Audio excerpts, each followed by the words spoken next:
Welcome to the Inglorious Bards. This is Adventure 32, or if you're counting total episode 48 for this third season. That is a ton of action and excitement and lame shopping around town episodes that we do a lot. So welcome to our exciting episode. We are glad to have you here. I'd like to give a special shout out to our patron Flory for supporting us for several months now. Thank you so much for your support. You can catch us on all your favorite podcast platforms. Check out our new website, ingloriousbards.com, to find those. We're also coming to you live on twitch.tv/ingloriousbards every Tuesday, 7 p.m. Pacific, and you can catch those videos the following Thursday on our YouTube channel. Without further ado, let's get a recap of what happened last adventure from Jeremy. The fight continued. If you guys recall, before last adventure, we were in dire straits up against Raineth and a big meaty zombie, a whole bunch of other small zombies, and some horrible morgues that were paralyzing poor Yaru and trying to get everybody else in the same time. I would also say that the fight kept going and it got better. We were half expecting to just die like right away as soon as we were going through the process, and we didn't. The whole thing ended up being way easier than we expected it to be, though it wasn't actually easy at all. There was some major issues trying to survive, and not all of us did. Unfortunately, poor Yathane fell dead under another bolt of chain lightning and some ice, and it absolutely tore Sildren apart. But in doing so, it caused this huge wave of attacks and passionate fighting and getting some real solid things in there. Xander pulled off a pretty awesome move, stopping the door from getting open for more zombies to fall through and separating some zombies out of the way while everyone else ganged up on Raineth and nearly took him down. He was right near the end when Brenros got zapped away. He got, with some major power help from Solene saving Piercy, who was about to die himself, he was pulled in to the Dream Realm by Scourgeonar. And Scourgeonar made a deal with Brenros, explaining that there is another threat attacking Varen, one that is so dangerous that even Scourgeonar himself couldn't do it by himself. And he decided to call a truce with us and the entire realm of Varen if we agreed to take out that threat. Brenros did agree, and that's where he came back into the real world. Raineth vanished, and all of the threat was gone. So we gathered ourselves up, saved some people out of the tower on the way up and out, and headed back to the Tainted Waters to figure out exactly what happened. And that's where we left off. That's where we're getting started. So from there, let the adventure begin!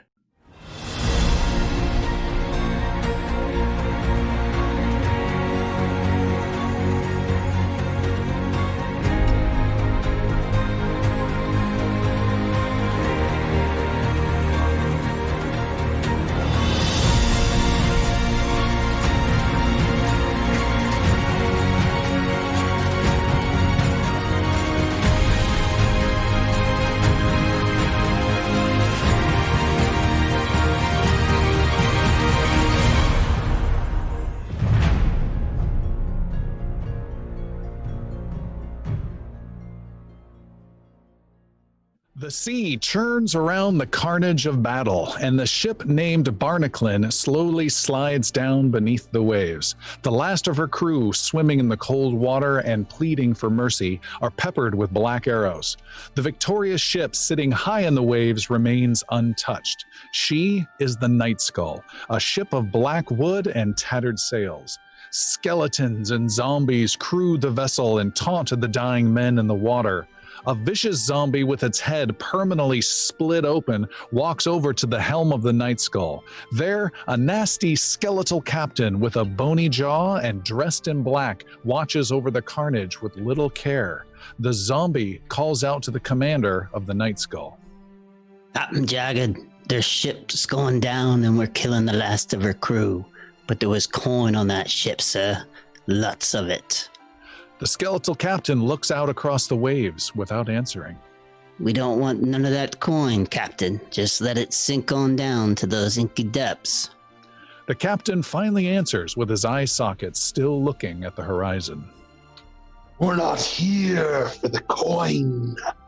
We got no use for gold. We're here to make them pay, not in coin, but in blood. So who's that we're after, sir? Who's paying with their blood? All of them.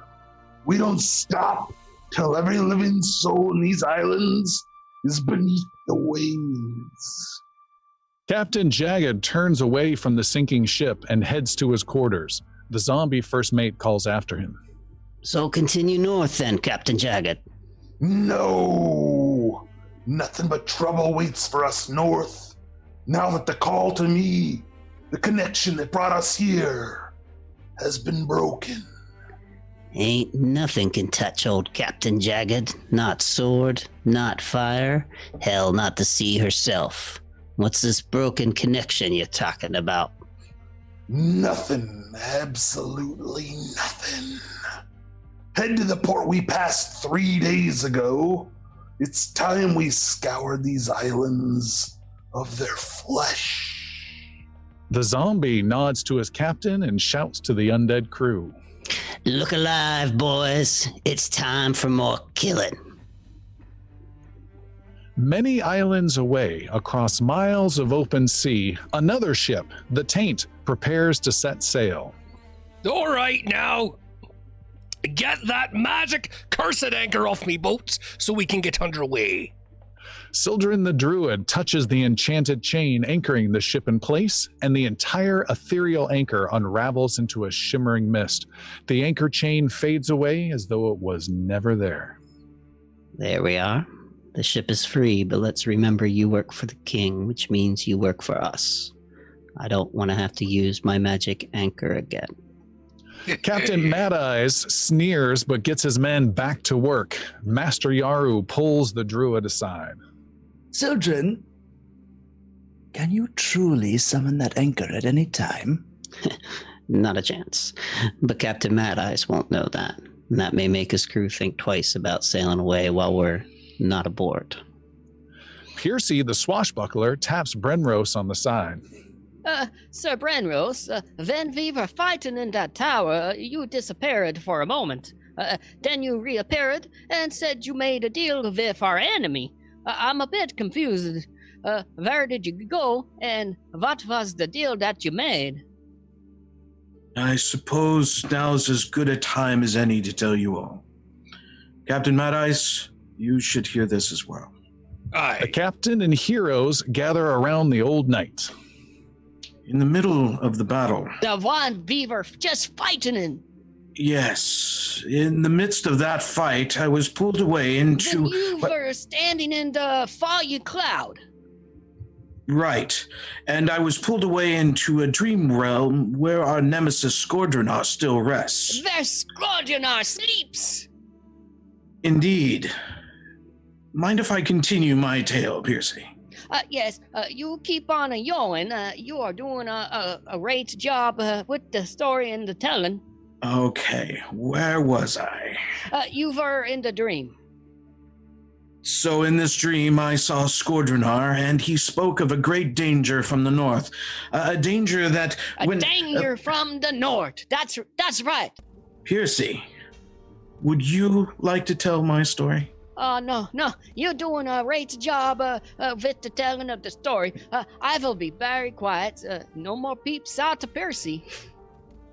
So, Skordrenar spoke with me and offered a truce, an alliance of sorts. He spoke of a great danger to the north, a danger that threatened Varen, and a danger... What is this threat?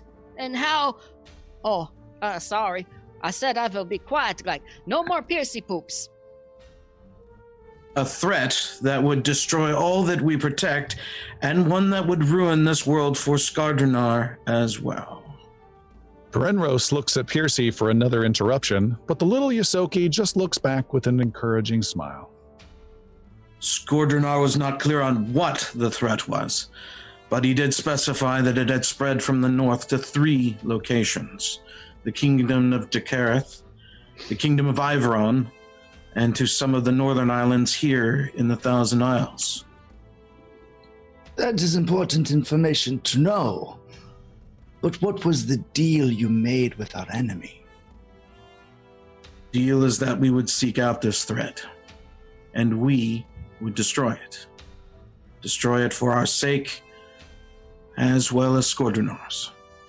He would provide what aid he could, and once the threat was removed by us, then our alliance is over, and we go back to fighting Skordrunar. Well, saving Varina's nice and all, but what do we get out of the deal? What coin do we get for being the ones to take out the threat? Our payment was being let off that island swarming with the undead. Skordrunar gave us safety off that island, and we in turn must defeat this new threat. Coins would have been better. And what aid did Skordrunar offer? A magic knife, a dark weapon. When used on the heart of a recently fallen soul, an innocent soul, mind you, Skordrunar's minions would come to our aid one time. That is a most gruesome aid. I would expect no less from our enemy. So it seems we have several locations to go, as well as the original request for help from a clan in Iveron. Oh, don't forget about Captain Jagged! He's still roaming the seas and terrorizing people! I mean, that's why we came to this island, to find a way to make the skeleton Captain Mortal, right? So now we can just go kill him and sink his ship? Not exactly, Xana. Our work on the undead island weakened Captain Jagged. But the Blood Gypsy said we must destroy some treasure that is tied to him. Only then will he die. So then we have 4 paths to choose from. Anywhere else anyone wants to go? Well, I wouldn't mind returning to Calavier and showing you all my homeland. Oh, yeah! And I've always wanted to see the Wizards of Azimir! The trees for Torvin holds in the mountains have a special place in my heart. The jungle island of Lurok sounds very intriguing. Just stop. It was a rhetorical question. Essentially, we have lots of options now. Aye, that you do. So what's it gonna be, lads? Where does the taint take us? Depends which way you turn from the taint. Well, she could go north or she could go south. Yep. Couple of circles once in a while. I'm not sure how close we are to defeating Captain Jagged. I'm not even sure where this treasure is located. I probably had notes on it, but who knows? But They got my lost at sea. sealed hard drive may have crashed. We have to go through the storm. I think Captain Jagged is the main man we need to go after. And the storm is to the north, is it not? Yeah. To the north and west, I believe. Then I would set my sights to that. The Hazen Depths. The Hazen Depths. The Hazen Depths. Come Are on, you sure Come on, Captain Number 2. Let's go. you really want to go to the Hazen Depths? I just want to make sure you really know what you're asking for. You sounded not very sure of us when we wanted to come to this island too, but it worked out for the better. Look, we brought you new crew. You can get rid of some of the dead weight you have around here. And if I hear the night correct, you brought the Look at cursed Gimlet. weapon upon board. All You made weapons, some pact with the devil. all weapons are cursed if you think about it. Well, when you think of it like that, that'd be a very wise statement. You've been hanging around the cat quite a bit. All right then, Hazen Depths. Wise statement for like a 15-year-old who's just on the internet for the first. All weapons really are. By the way, Palik, when she mentioned the new crew, she leans over and nods her head towards the civilians you rescued from this undead island, people that were part of a little pirate town. I think there are 4 of them, and they are grateful to be alive. Kind of sounded like indentured servant to me when I heard it, but a little column A, little column B. yeah. All right, the ship gets underway and is heading quickly towards the Hazen Depths, a permanent storm on the sea that is always there, always trouble, and that is where the taint is currently headed. Anything you guys want to do? It'll take a couple days to get there. Palik would like to talk to that big old minotaur that we rescued. Okay. Penrose has something later too. Palik, you are up on deck. There is a half minotaur lady who is helping store some supplies and barrels and tying things down around the deck, and you walk up to her. Hello, I don't know if we haven't properly been introduced. I'm Palik.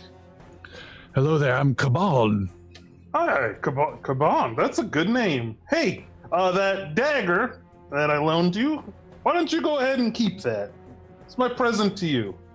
She takes out this dagger that just exudes evil shadows and dripping screaming souls. No, it's a different one? Okay. No, it's just a regular shit right. dagger. 1d4 plus 2, maybe. Okay. I really like this one. I keep summoning people. All these innocents die so easily. You don't see too many minotaurs around here, but I've seen 2 in these parts in the last week or so. Have you? I have. Where do you hail from? Good story. Great improv. It's not yes and it's I guess. Not, Sure. not. It's yeah, sure. Whatever, if you say so. Where did you hail? She was asked. I come from these isles. I've always been here. Grew up in these isles. Grew up on ships. Oh. How'd you get mixed up with that crew that got trapped in the tower back there? I think it's a better question of how did they get mixed up with me, the poor souls. It was my idea to start a new town on that island. I had a falling out with my brother and decided to branch out on my own and show that I could do a better job than he out here in the Isles. I have a feeling I had a falling out with your brother as well. That wouldn't surprise me. You related to John Carland? She nods. He's a salty one.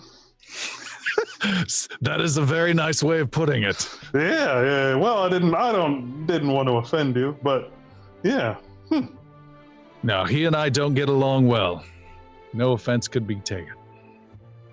That's good, I guess. I don't care much for him. In fact, once we get all this sorted out, I mean to have him replaced. You take that back! No, just kidding. Replaced? Yeah, he's not doing a very good job in these parts. He wouldn't even lift a finger to help us on our task here. Well, if you aim to replace him, I might have some thoughts on that. I thought you might. Well, help us see this through, and destroying this Captain Jagged and getting these ports back open for trade, and we might be able to talk further. Did you say Captain Jagged? Yes, ma'am. You're going to try to kill Captain Jagged. He's unkillable. He's He's not. That's what he likes people to think, but it's not true. How do you aim to kill the skeleton captain? We've already weakened him. We're going to weaken him further, and then I'm going to put my rapier right into each of his eyes. You are a violent little woman. Yeah. And I feel weird that I have a strong malish voice talking to you, Seth, in a female woman voice. I wish you the best of luck, but I think you are doomed to failure. Captain Jagged has been around for decades, and he has sunken many ships and slain many people. I'm not even going to slight you for thinking that, but once we're successful, my crew, my friends here, maybe we'll talk. Is it possible, if this is your ship, to have us dropped off at Port Rising then? We are not headed towards Port Rising. We are headed in the opposite direction. To where? You're not going to like it if you don't like what you've heard so far. I'm not afraid But of any place. You're welcome to stay. We're headed to the Hazen Depths. To the Hazen Depths! Yeah, that's exactly what Captain Number 2 over The there Hazen said. Depths! The Hazen Depths! Not the Hazen Depths! She says, "You're why in any name of any god are you heading to the Hazen Depths?" For fortune and for glory and for murdering a certain Captain Jagged. That is a storm spawner. It is a place that swallows ships whole. Not this one. You seem mighty confident. Oh yeah. We've seen visions of our victory. Make a diplomacy roll, please. Shit.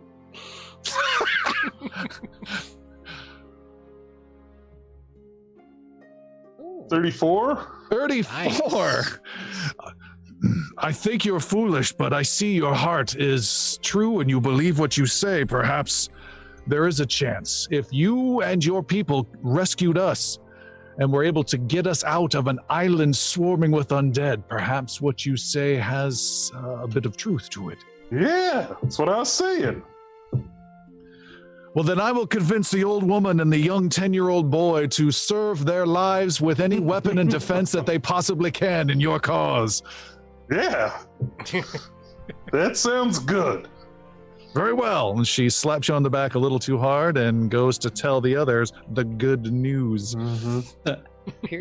Piercy. What? Hazen Depths! Hazen Depths! Hazen Depths! Piercy is actually doing a little sparring practice with the 10-year-old. Now you have to keep your arm up like a this, and the other one like a that, and no, don't tilt the shoulder that way. No, you'll get hit right in the face if you do that. As Sildren walks by, he's like, "Oh, gonna cripple another child, are you?" Yeah. Original cripple is watching and no. That's Boss's own fault, not mine. You spar with the kid. He takes to it, and he's not good at it, but he tries and really takes a liking to you.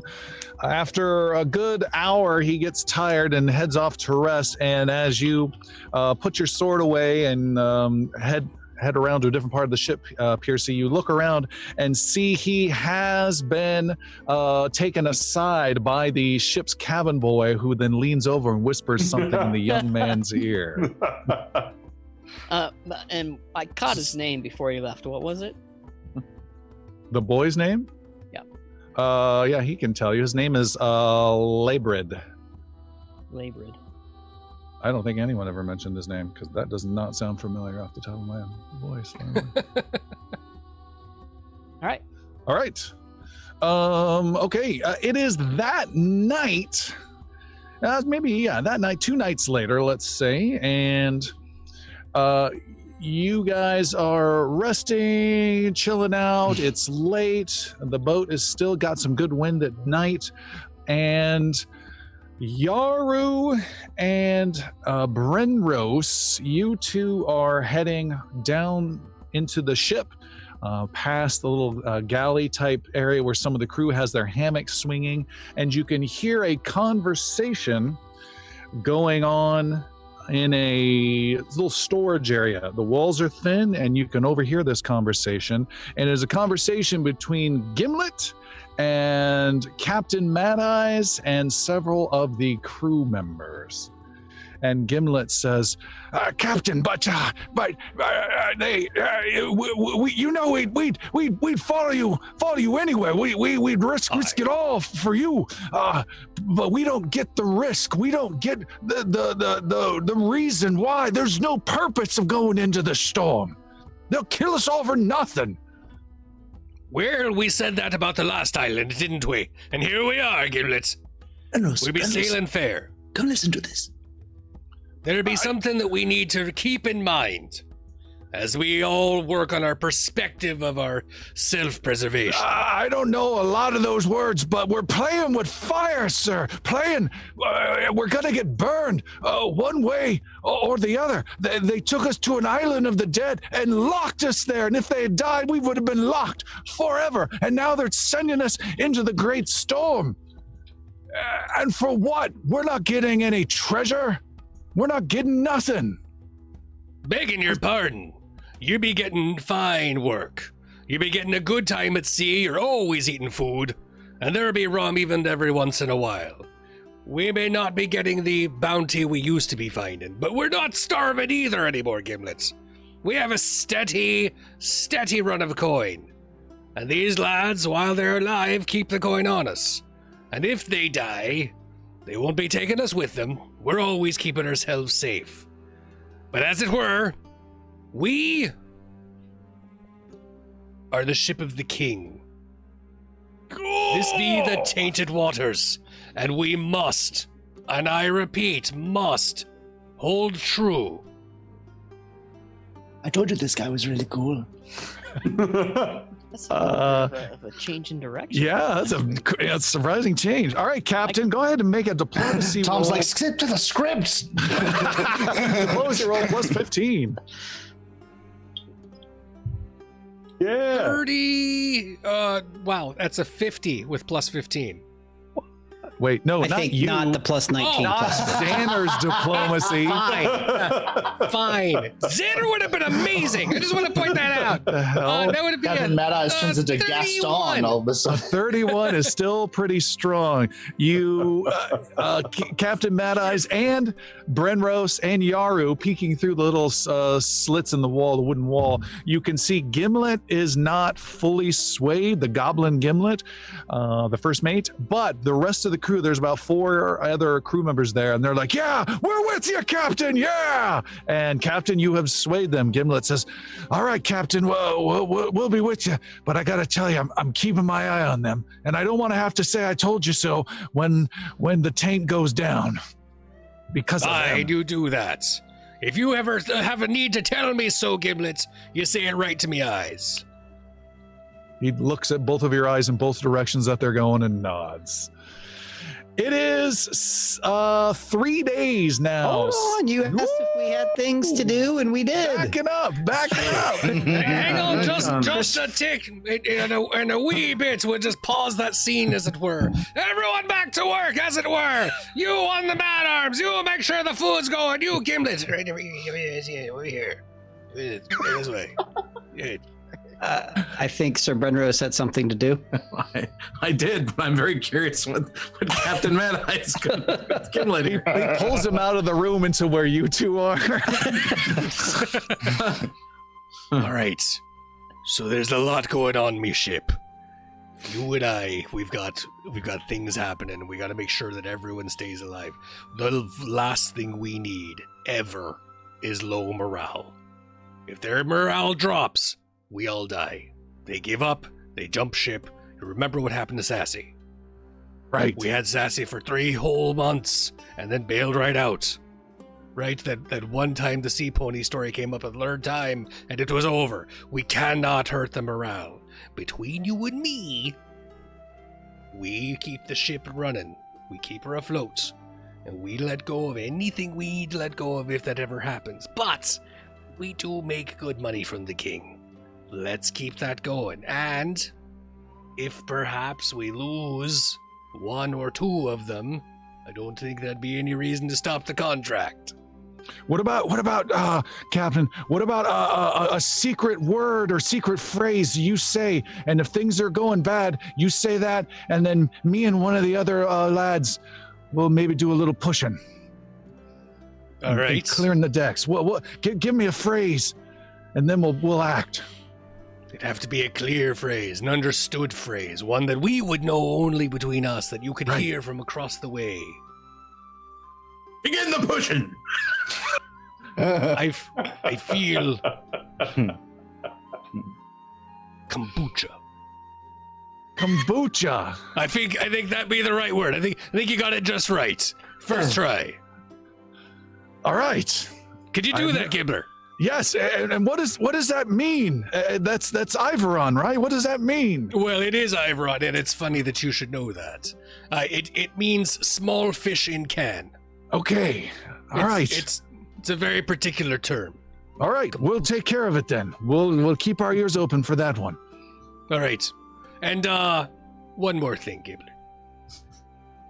If you ever question me in front of me crew again, I'll kombucha you. Yes. No. Right. Yes, sir. Yes. Wait. Oh, yeah. Right. All Roll right. out of kombucha. And he scurries off and yells at some of the men to get going. Get out of the way! And then it's instantly 3 days later. No, did you guys have other things you wanted to do and or say? My only note here is I have something to say, something to do. So Brenros, having been in touch with Celine in some fashion, is doing a big prayer or ritual rather for kind of smooth sailing, unfamiliar to these waters, of course, but kind of passing the message along to the goddess of the seas to assist with the storm, abate the storm a bit in our favor. That is, all right. That is some prayer. It's like a prayer SMS. Okay. I am going to make a secret roll for you then. Ooh. All right. Duly noted. One starts Lightning early. starts cracking. Brenro, stand on the bow of the ship and wave your hair. I have a good feeling. No notes and a secret die roll. I'm on a roll. Hey. Is there like a taint gift shop on the ship that Piercy can peruse? There is not a taint gift shop. No. This is not a cruise liner. Eight in a it is- bottle. A few dingleberries you can pick up. Other Taint than that- buffet. Where does he keep going? You've been on this boat for 3 weeks. Will you go sit down? but I'm looking for the gift shop. There be no gift shop. Again. You understood me. I apologize. We've been on the ship for 3 days. Well, when it comes- If you follow me this way down to the head, I have a lovely collection of fids, belay pins, and ropes. You can find whichever one you like, and they each be 5 gold. I can chop it down there, yeah? Yes, right there. Let's go. Okay. Did you need help, or can you just find it yourself and then bring me the gold? I guess I find it. All right, good luck with that. Find the bone fid. She's the most lovely. Good luck with that one. The bone fid, yes. Okay. Aye. Ask for the bone fid. Bone fid, yeah. I got it. All right. Piercy's going through trash and stuff. And putting something in your mouth, perhaps, with your cheek pouches. Always. And Did you have something, Chris? I did. yes. Go Soren ahead. has primarily been keeping to himself, but he's at the end of last adventure, something happened that he picked up a crafting skill as we leveled, and he has been collecting teeth, and he's now able to create jewelry. So I have been working on crafting some things over the last 3 days. Oh, Nice. All right, you've been working on that and sulking, or and well, more mourning, but really, mourning the loss of his companion from the last battle, as well as communing with nature and paying his respects to Yathane at times on the deck as well. Yeah. Anything else? Yes. Palik, for almost all, I think right after we leveled up to 9, she got a couple items, and one of them was unable to be identified. And I believe the rule is you level up, you can try to re-identify some things. Yeah. I feel like the rule's being used against me. I don't know why I feel that way. The rule. So there is a cloak that Palik picked up from the Onakrin in that fight with the Onakrin guard and that big ass Golden Dragon. When was this? Oh, like 4 or 5, 6 episodes ago. The last time we were on the taint. When we were in the belly of the taint, and that there was that clock that was a portal. The light Earl came through. Oh, there was an Onakrin guard. Lana, I think her name was. The name of the episode was All That Glitters. You have a good memory. Have you been here the whole time, Tom? Or God, I just Hey, he's like, did you delete Tom's notes and just too? sort of, he's just really just making it up as you go along. Have no memory of it. God, it's so nested here. Yeah, so shoot, let me look that up.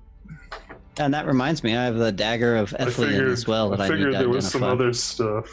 Yeah, there probably is. Xander, do you have things? Anybody else? Oh no, I'm just happy to be alive. Oh, you guys, it was the weirdest thing. I don't like zombies. And what was the other one, Sildren, you said? The Eltherian dagger. Oh yeah. That Palik Dagger of Ethlian. Bought off of some merchant. Yeah. Okay. I have found that scene. Arena was her name. There it is. Yeah. Boy, that was a while ago. That was Adventure 27. Wow. That was 5 adventures ago. Exactly 5. Okay. Wait, I found it. Everyone listening, hold on. Shoot. Talk amongst yourselves. A peanut is neither a pea nor a nut. Sildren, how are you, buddy? All right. I've got some good news and some bad news. The good news is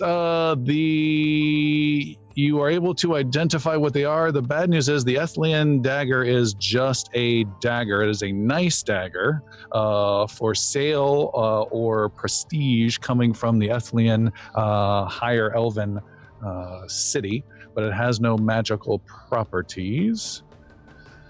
And the cloak is of no magical value either. That seems suspicious. Yeah, Does it? seems very suspicious. I'm checking. I've got nothing there. I've got nothing in my. We found a ring with it. The ring was, if that helps at all. The messenger's. Oh, that's junk too. The messenger's ring. No, I have that. I know, but we I already found know it. what it We does. found them together, and we could identify the ring, but not the cloak. Yeah. But if it's just a cloak, then no worries. It's just we're infuriated. It is not magical. Been Carrying this around for 5 adventures? Yeah.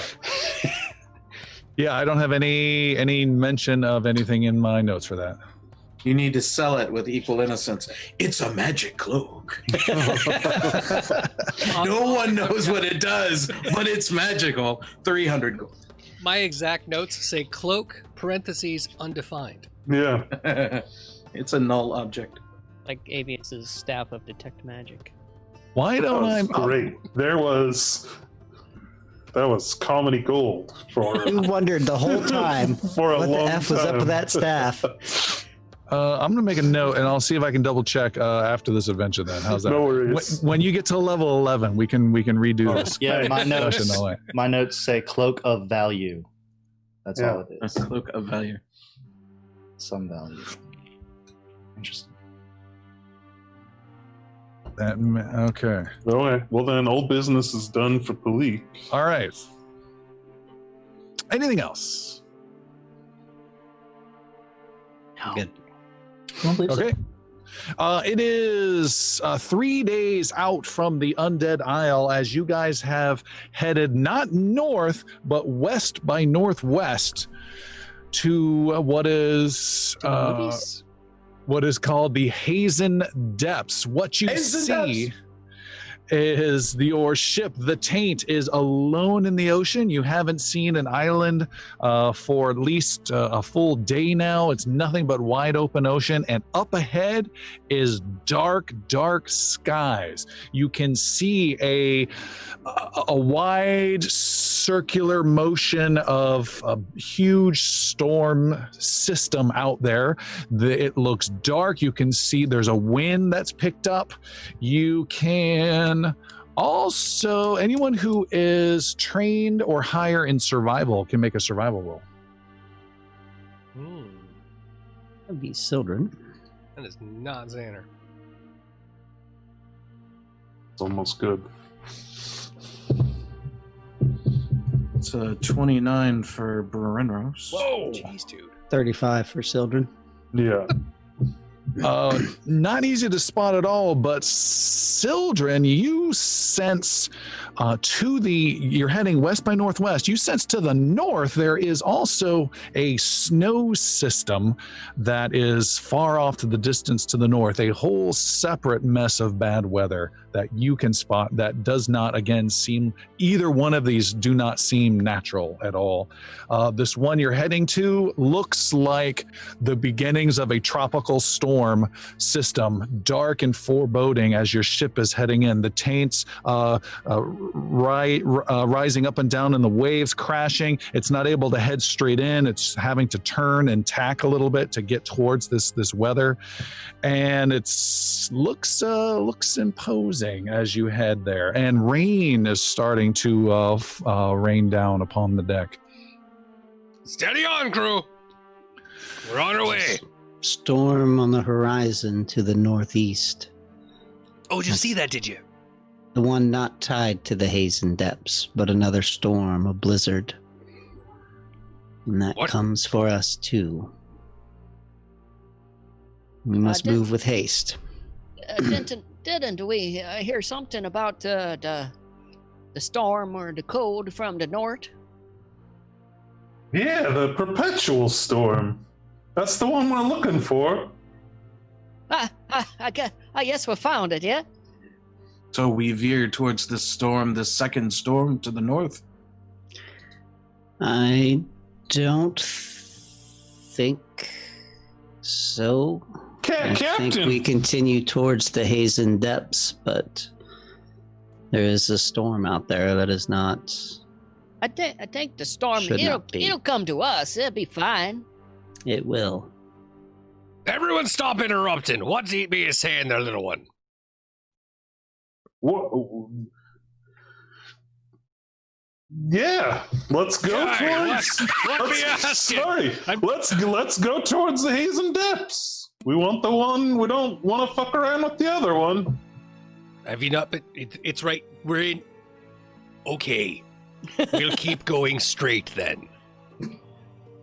I've only Yeah. been sailing for so many years. Slow me ship. It's fine. That's fine. I've only been doing this 18 years. You can keep doing it. I was asking you, No, right? That's the perpetual storm. That one right Direct there. the freaking way. You're fine. I'm fucking. I'll fold your suggestion in with my 18 years of experience and see what comes up. Yaru, you are with first mate Gimlet, and he is saying, pull that line, before the sail gets snapped, and hold it tight and lash it around there. And you're helping him out, Yaru. And the ship's rocking and turning, and the captain is just looking big and bold and dramatic on the wheel and making big wheel changes and barking out orders. And then Gimlet says to you with the briefest of quiet moments as the wind really starts to kick in, Gimlet says, the goblin, where exactly, why? I mean, look! And he points to this dark, slow turning mass of a storm the taint is heading in. Why are we heading in there?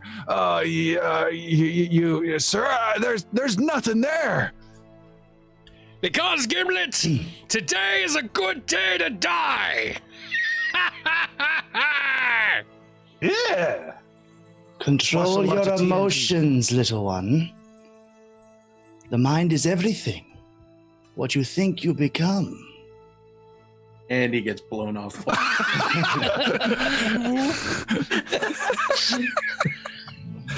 You filled his head with so much hot air. What? I'm just like staring into his eyes, just like the darkness cannot claim what light does not surrender. Just all these random things. Pull that line! And he finds a way to be somewhere else away from you, Yaru. The ship is getting rocked back and forth. The captain calls for everyone on deck to help out. Captain, all hands! Captain, does all hands mean the elderly survivor and the 10-year-old lad rescued from the island? Oh, I'm sorry. Did you not understand all hands? Have you been riding the ship for a while and not hearing the different commands? Would you like to eat food again? Get on the rope and pull it down! I can't! It's a little child. Just That's right! Don't trust them! Dude with one arm is like, I'm trying my best! The one-armed guy is very useful here. I forgot about him. Yeah, everyone is out there. The crew of the Taint is running around, doing everything they can. The ship has got this huge tilt to it, and List, as it's still racing through the water, there's a lightning strike off in the distance, and wind is hammering. Who is not trained in survival? We kind of expected this. Xander. And that's it? Yaru I've as been doing well. this the longest. I usually rely on my team. Xander and Yaru, you guys are helping out as best you can, but sometimes you're just slightly getting in the way, or you're doing the put your foot in the coiled rope and things are happening type motifs. So I need the both of you to make survival rolls of 27 or higher. No, 25 or higher, correction. Nice. 29 and 30. 29 and 30. Wow, you guys are able to somehow miraculously not get killed. The captain and Gimlet are barking, don't do that, and step away, but you're still able to help. The ship is getting buffeted, and Gimlet calls out as the rain starts to really pour down. Gimlet calls out, Captain, are we sailing around, or are we don't tell me we're sailing straight in. You, half-elf, where are we headed? Into the storm. Straight in, Gimlet, right to our doom! He looks at you, Captain, and he starts mouthing a K word. I can't hear you! He shrugs you off, and the ship continues heading further and further into the storm. The storm is rocketing and buffeting the ship, as this is the only ship that has intentionally gone into the storm in many, many years. As the taint goes in, the crew is worriedly looking at Gimlet.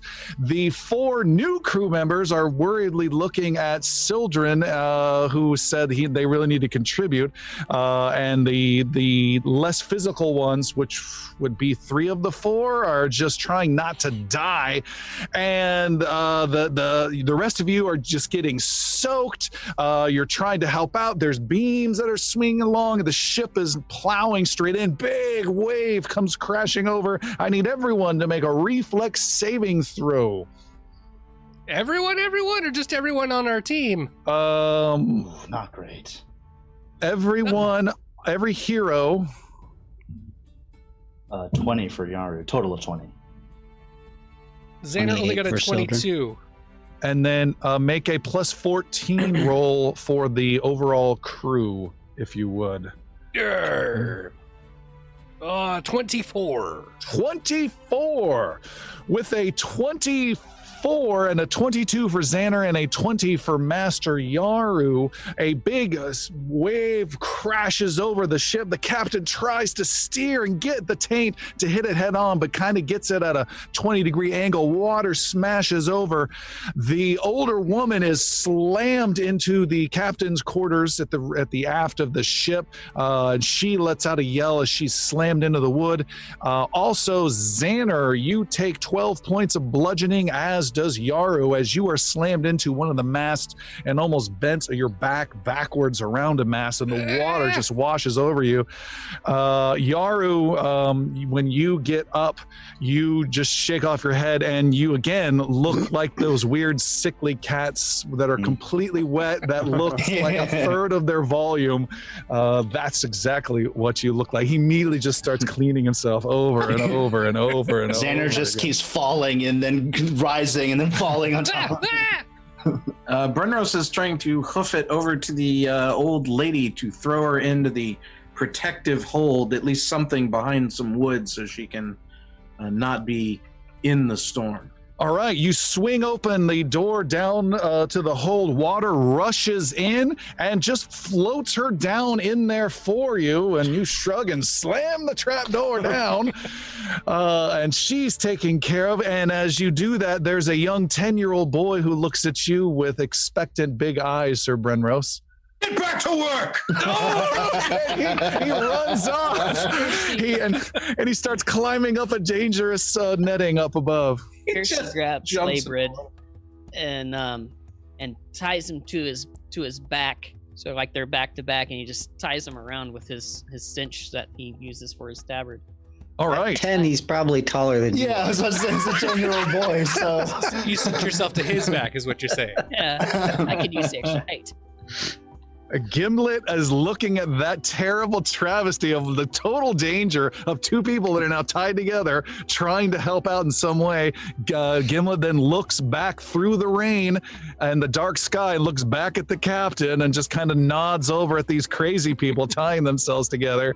And he gets no response, it seems, from the captain. And the ship is plowing through another big wave. The skies are dark, and the place is chaotic. It is a mess, and the ship starts to roll, and booms start to swing around, and we have Piercy and Palik and Sildren that are caught up in some of the rigging. Palik, you are hit automatically for 10 points of bludgeoning damage. Sildren, you have a boom swing for even more damage your way, but you have a chance for a reflex save. 27, you take 4 points of bludgeoning as you barely just get your shoulder in the way, and then it hits you, and you hit the deck and are sent sprawling across. And there was one more I said. Who was that? That was Piercy. Piercy, you get... I was going to give you a reflex saving throw for big problems, but you've given yourself quite the modifier of a young 10-year-old boy. And the two of you are hit by this boom. And the good news is you are shielded, Piercy, as you were struck in the back. Oh, wait. Oh, damn it. I didn't intend this to be a motif. I honestly did not. And you hear, oh, and a cracking sound, and Piercy, you and your new lad are tossed over the side of the boat into the raging, dark, cold waters. No. And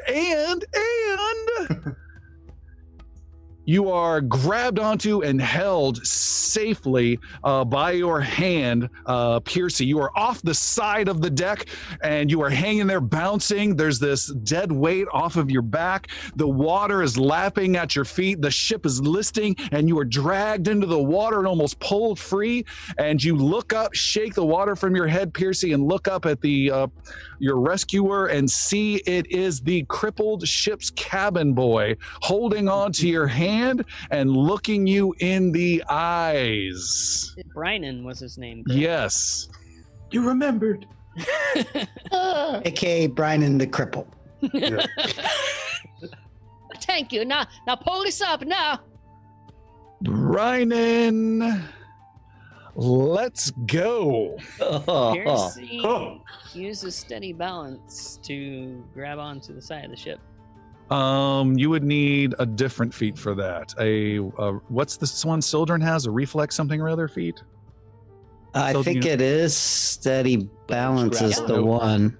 It's something like mantle or something like that. Yeah, oh rapid yeah, rapid mantle. Oh. Let me double check. Yeah, it's steady rapid balance real mantle. fast. There's something. Is anybody able to see this happening? Hold on. Yes, maybe. You are correct, Tim. Steady balance. Thanks to incredible balance, you can attempt an acrobatics check instead of a reflex save to grab an edge. You can do acrobatics or reflex to grab an edge, but you are -5 to Okay. pull this off. I use acrobatics Yeah. Jeez. because that 42 With minus a 5 is 37. I 40 think with- that's the highest Has to be. roll that we've had ever. Oh. Outside of Raineth. Eh. Natural roll. Jeez, impossibly with this boy attached to him falling down into the ocean. Piercy, you fall down. You are below the deck and you fall down, and Brian, the cabin boy, getting his revenge upon you, leaves you and goes back to work. And as you fall, you're able to catch a windowsill. And unfortunately, though, it's a boarded up windowsill, but you're able to hold on by your fingers with one hand, and you're hanging there, and your feet are dragging in this water, and this unconscious or dead 10-year-old on your back is also dragging in the water, and you will be pulled in possibly, or at least your chance to hold on will be much harder with this dead weight on you. Do you want to try to increase your odds of holding on, or do you want to hold tight with the lad still strapped to you? I will hold tight with young Labrid still tied to my back. All right, Master Yaru, you have some instinctive ideas something might be wrong. Make a perception roll, and if you get a 28 or higher, you may have spotted something.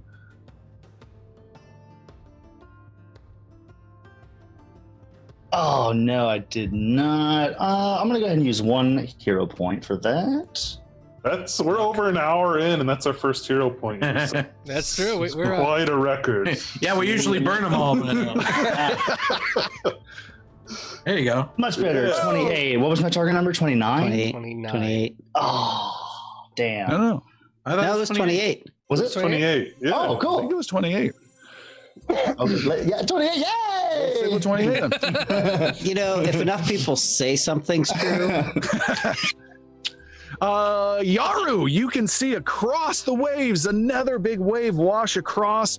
You see Brenrose barking orders to poor innocent civilians and such, but you do see apparently the cabin boy, Brian, lose his grip on a small mouse-like hand, and you hear a squeaky yelp through the rain. What does that sound like, Tim? Yippee, yippee,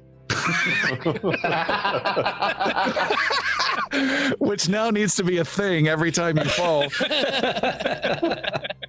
And you see a hand and maybe a plumed feather fall down into the into the water. Yaru does a real quick abundant step and teleports over there, and he appears, and kind of the energy from him appearing knocks Brian out of the way. Ooh. and I appear where Brian was, and I will reach out and grab Piercy's arm. All right, you reach out, you teleport, boom, the water around you explodes briefly as you clear it of existence and you appear in it. The same thing happens to Brian, and he gets tossed to the side.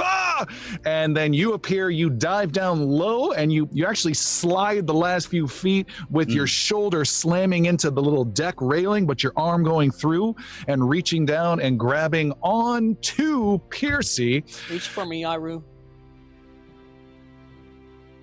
Reach for you. Reach for me. He wants you to. I don't know. You gotta go down. You gotta go down left on yours. Down left. Yeah, There you go. Yeah, that's it. That's how it works. There, Perfect. Piercy, you were holding on to you were not letting go of the person on you, but you're losing your grip. Make an athletics roll -2, but you get a +2 for Yaru now holding on to you. So it's flat athletics roll.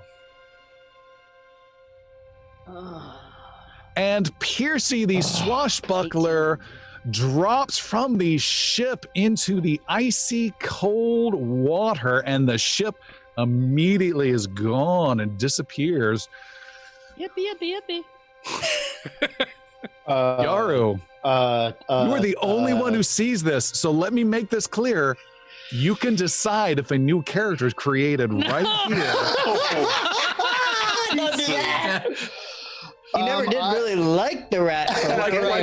Like what literally is happening, you're on the ground, you're picking yourself up in shock, and on the ground next to you is Brian, and he looks at you with a raised eyebrow, and you look at him. Do we do this? Problem solved, Kambucha. Oh, fuck. Okay. Kombucha won! Yaru is going to yell, everyone, wait! Stop the ship! And I'm going to grab Brynan, Okay. and we're going to jump over. Whoa! All right, that's 2 characters. Who wants to go for 3? You grab onto the crippled, can barely hobble around the deck boy Brynan, and you then grab, and you unceremoniously, the two of you then go, committing I'm going suicide. right towards Piercy.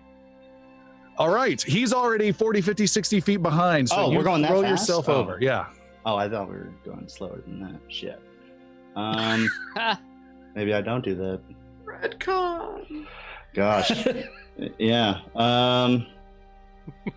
Like midair, like, wait. He's that I've made a huge mistake. He's 40 feet away, and is he sinking as well? Yeah, you can just barely hear him gulping and yelling for help. Okay, I am going to do. This is a very tough thing I'm going to try to do, but Yaru is going to concentrate all of his power that he's been building all over the years, and instead of teleporting, Yaru is going to lift off of the ground and fly. I have a question before Yaru does that. Okay. How the hell are you flying? What does freedom of movement do for me? What is that, a feat that you have? It's an effect from my boots. I've got freedom of movement. It's a spell. Uh-huh. You repel the effects that would hinder a creature or slow its movement. While under the spell's effect, the target ignores the effects that would give them the circumstance penalty to speed. When they attempt to escape an effect that has them immobilized, grabbed, or restrained, they automatically succeed unless the effect is magical or of a higher level of the freedom of movement spell.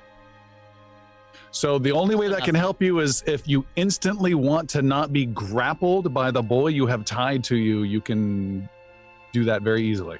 Has Sildren caught on to any of this yet? I don't know. We have to figure out what's going on with Yaro. We're in nanosecond time right here. Yeah. It's 0.1 of an action right now. What are you doing? I blasted in there. I tried to grab him. He slipped out of my hands immediately. All of the energy and power that I have, I summon, and I take flight, and I cast Wind Jump on myself. And it lasts for 1 minute, and its range is my entire move speed. So I don't know if that's exactly my 45 feet, depending on how far away he is. My intention is to get there, grab him, and start to fly back. Let's see, you gain a fly. This is a new ability. He gets a super monk controlled ability. So he just gets calm for a brief moment, and Brynan takes it as a sign of you're accepting this loss, and he nods. But no, you then lift off the ground and you are able to fly equal to your speed with wind jump. The catch is, and even though it lasts a minute, you have to end every turn, every 3 actions, you have to end on solid ground or you fall. Fall. So what is your move speed? It's 45 feet, and we're not in battle, so I can't do... No, you can do that. So that means you have 135 feet of movement to deal with. And I said Piercy was 40 feet. 50-ish. Yep, it is now 50 feet, and you can race out there with great speed. So What does that look like? What does that look like? So literally, if Sildren is looking over after Yar yells, the only thing he's going to see is a faint, very, very faint trail of gold light as I fly. Very much Iron Giant before he puts his arm out. I'm just going like a jet, so I can get the most aerodynamics I can. I'm zooming over there, stopping right above Piercy, and I'm going to like scoop the water and try to scoop him and grab him and then turn around and bank back. All right. You race out there. Sildren, you can see Yaru disappear and fly there's like away. a shockwave that happens behind me as I go. You had asked about that. You do see that, Sildren. Did you want to respond to that in any way?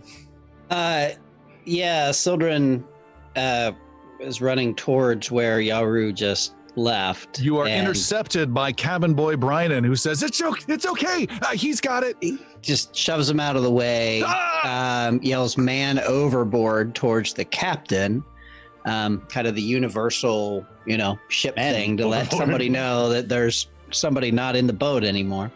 And we'll stand, and I'm going to do a couple other actions. I'm going to do pinch time and activate which is like a self-haste. Oh. It's a special ability. But it's only for defecating. And he can only use it while he's on the taint. Yeah, pinch time. Activate my bracelet of dashing. But I will wait to see the results of what Yaru's doing. I'm also preparing. All right, preparing to do that. I want to note what I'm doing for my natural enemy, by the way. You are racing out over there, and you reach Piercy, who is barely keeping his head above water because he is extra heavy. He holds out an arm. You reach down and grab onto him and start to fly away. Your spell is not designed for extra heavy weight. I need you to make an athletics roll as Sildren. You can see the pair of them getting lower and lower in the water. Yeah, he's like still in the water, and I'm like dragging him. Yeah, He's trying to water ski. He's like out.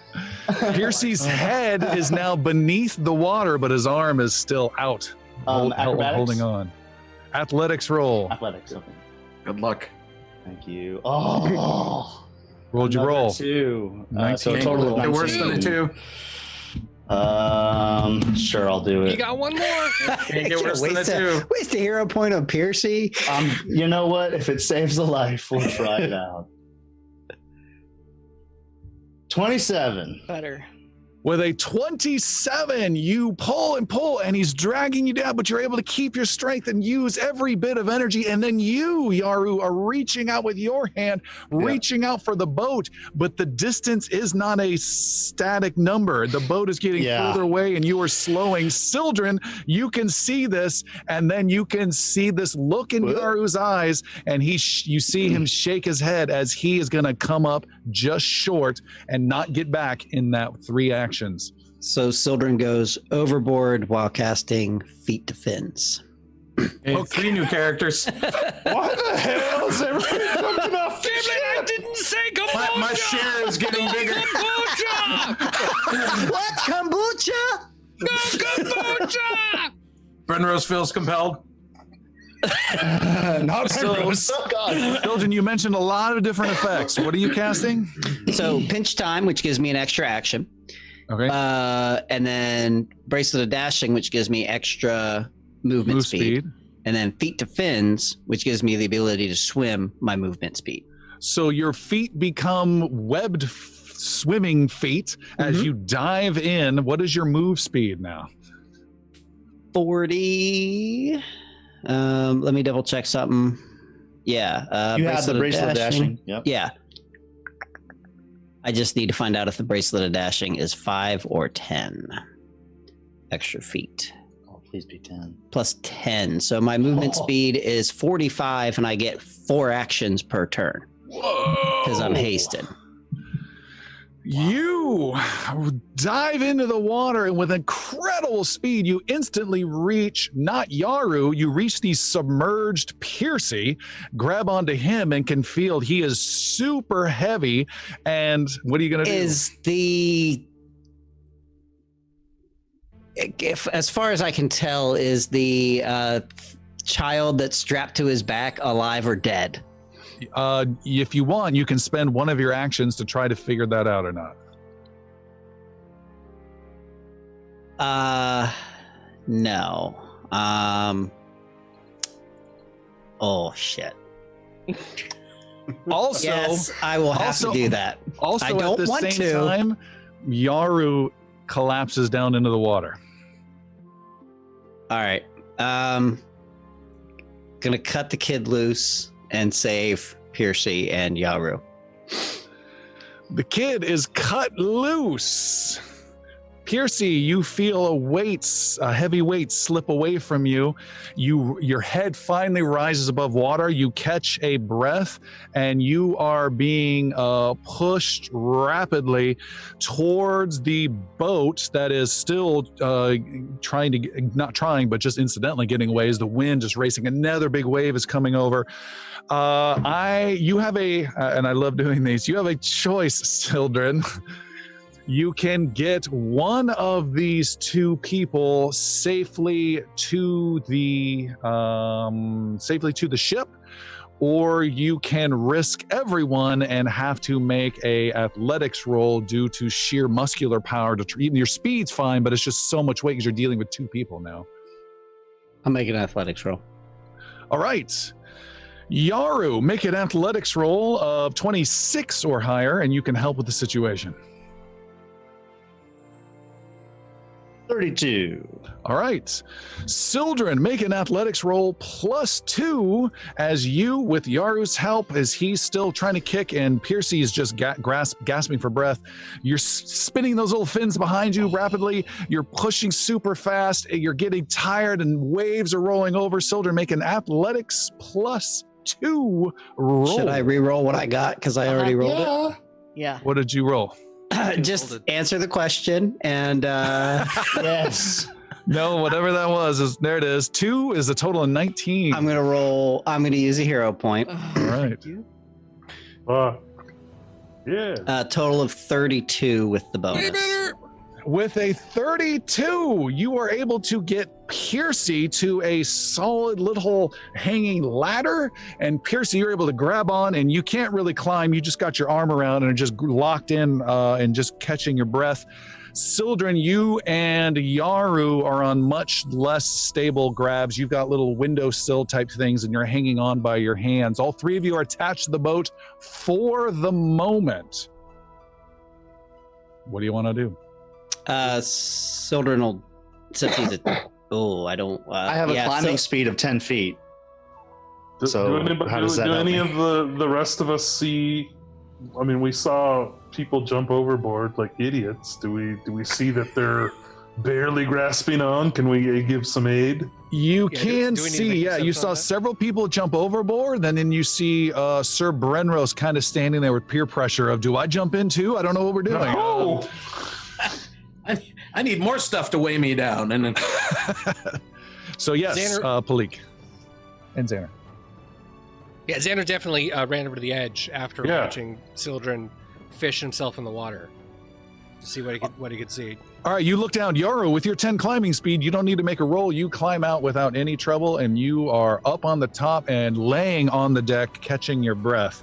Below on the side, Palik and Xander, you guys can lean over. You can see Piercy's got his arm wrapped around a wooden ladder rung, and Sildren is clinging on to a wooden windowsill. Piercy, take this rope. I'll get you up. And maybe tie it to something solid? Yeah. It's tied around Brendos' ankle right now. A piece of debris floats by it. He ties himself to, and it's a boy. And Port Child- side, man child- overboard! a barrel is thrown down at the front of the ship, by the way, a barrel with nothing in it. That the ship will immediately be passing in case anyone needs to grab onto that. A rope is thrown towards you. Piercy, what are you doing? Grabbing the rope. Okay. Piercy has a Brenros hold is of the rope. reaching out to Sildren to try and pull him up. Make an athletics roll, Sir Brenros. Athletics for Brenros. What is it with you guys and This twos? is crazy. So many twos! Well, can't let that happen. So I will spend, and we hope. You could just swim again. We hope. That's A better. 35. The turnaround is crazy. Yeah. Renros with a 35, you grab onto Sildren's hand and pull Sildren, the wet, sopping Sildren up. And as you are falling backwards with Sildren, you can see Palik is struggling with a rope, and you just grab onto her collar and pull everyone back, and you end up pulling Palik, Sildren, and Piercy out of the water. Everyone crashes onto the deck exhausted, and I have a question for our chat here live on Twitch. Who are the two most heroic people in this scene? Because those two people are going to get a hero point. Tell us who the two most were. And Clearly we it will was Xander, award who was hero supervising the entire thing. Good. And then I do That's have what I thought you'd do. one quick thing to add. He's now campaigning for the hero point. A vote for Sildren. Everyone is on the deck, completely exhausted and spent, and just glad to be on a solid surface as another small wave crashes over. And Sildren turns and glares at Piercy and says, "You too bear the weight of that child's death," and then goes back to doing what he was doing. What child? Fucking keep your hero point. I don't even want it.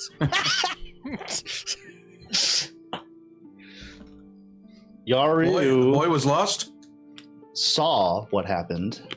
Well, he was tied to Piercy and didn't come back. Enough! No more games. This one, let him go. And I point at Raiden. Rynan is being really busy and trying not to look at you guys as he's wrapping lines around things and trying to not be involved anymore. For now, we're all in danger, and we all have to get to the storm. We all do our part. We may see its end. Agreed. You lot! Stop your jibber jabbing and get back on the ropes! The lesser ones, you weak ones, get down below! You're no good here! Brenros goes Someone down. move that child out of here! All right, chat has spoken. Sildren and Yaru get hero points for their endeavors. Nice.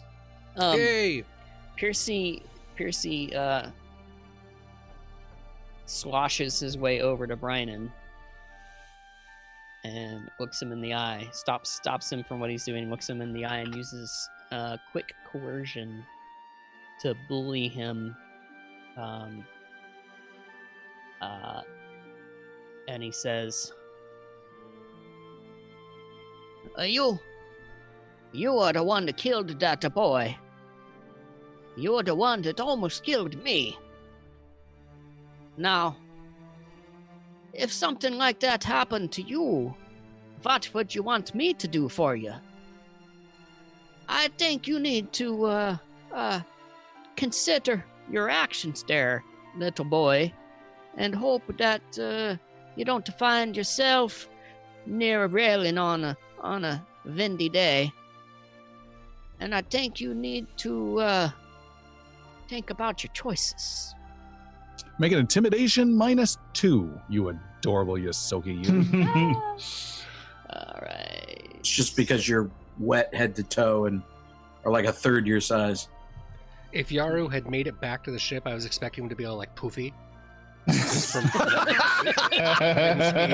The wind that's just like blowing all of us. Intimidation. Oh my God. Another 2. Do I He use a re- hero point for that? That's your choice. I do. I use a hero point for that. All right. Wow. Yeah. Can't get worse than a 2. Piss this kid off. Intimidation. Again, here we go. Again, here we go. There we go. Natural 1. Yeah, Yaru, you should have taught Piercy that Spartan kick.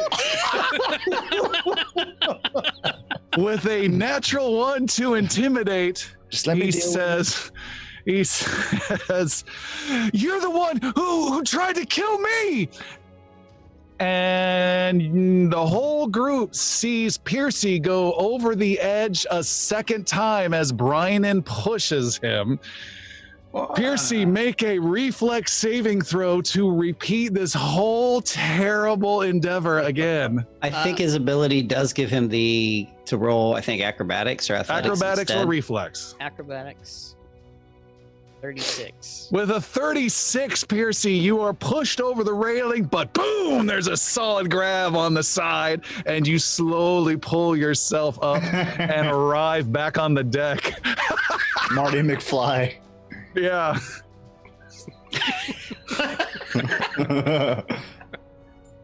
And you stand before Brynan, who is backing away and drawing a small little knife. And everyone is seeing that, and it's dark now, and lightning flashes. And Brenros Wind is blasting.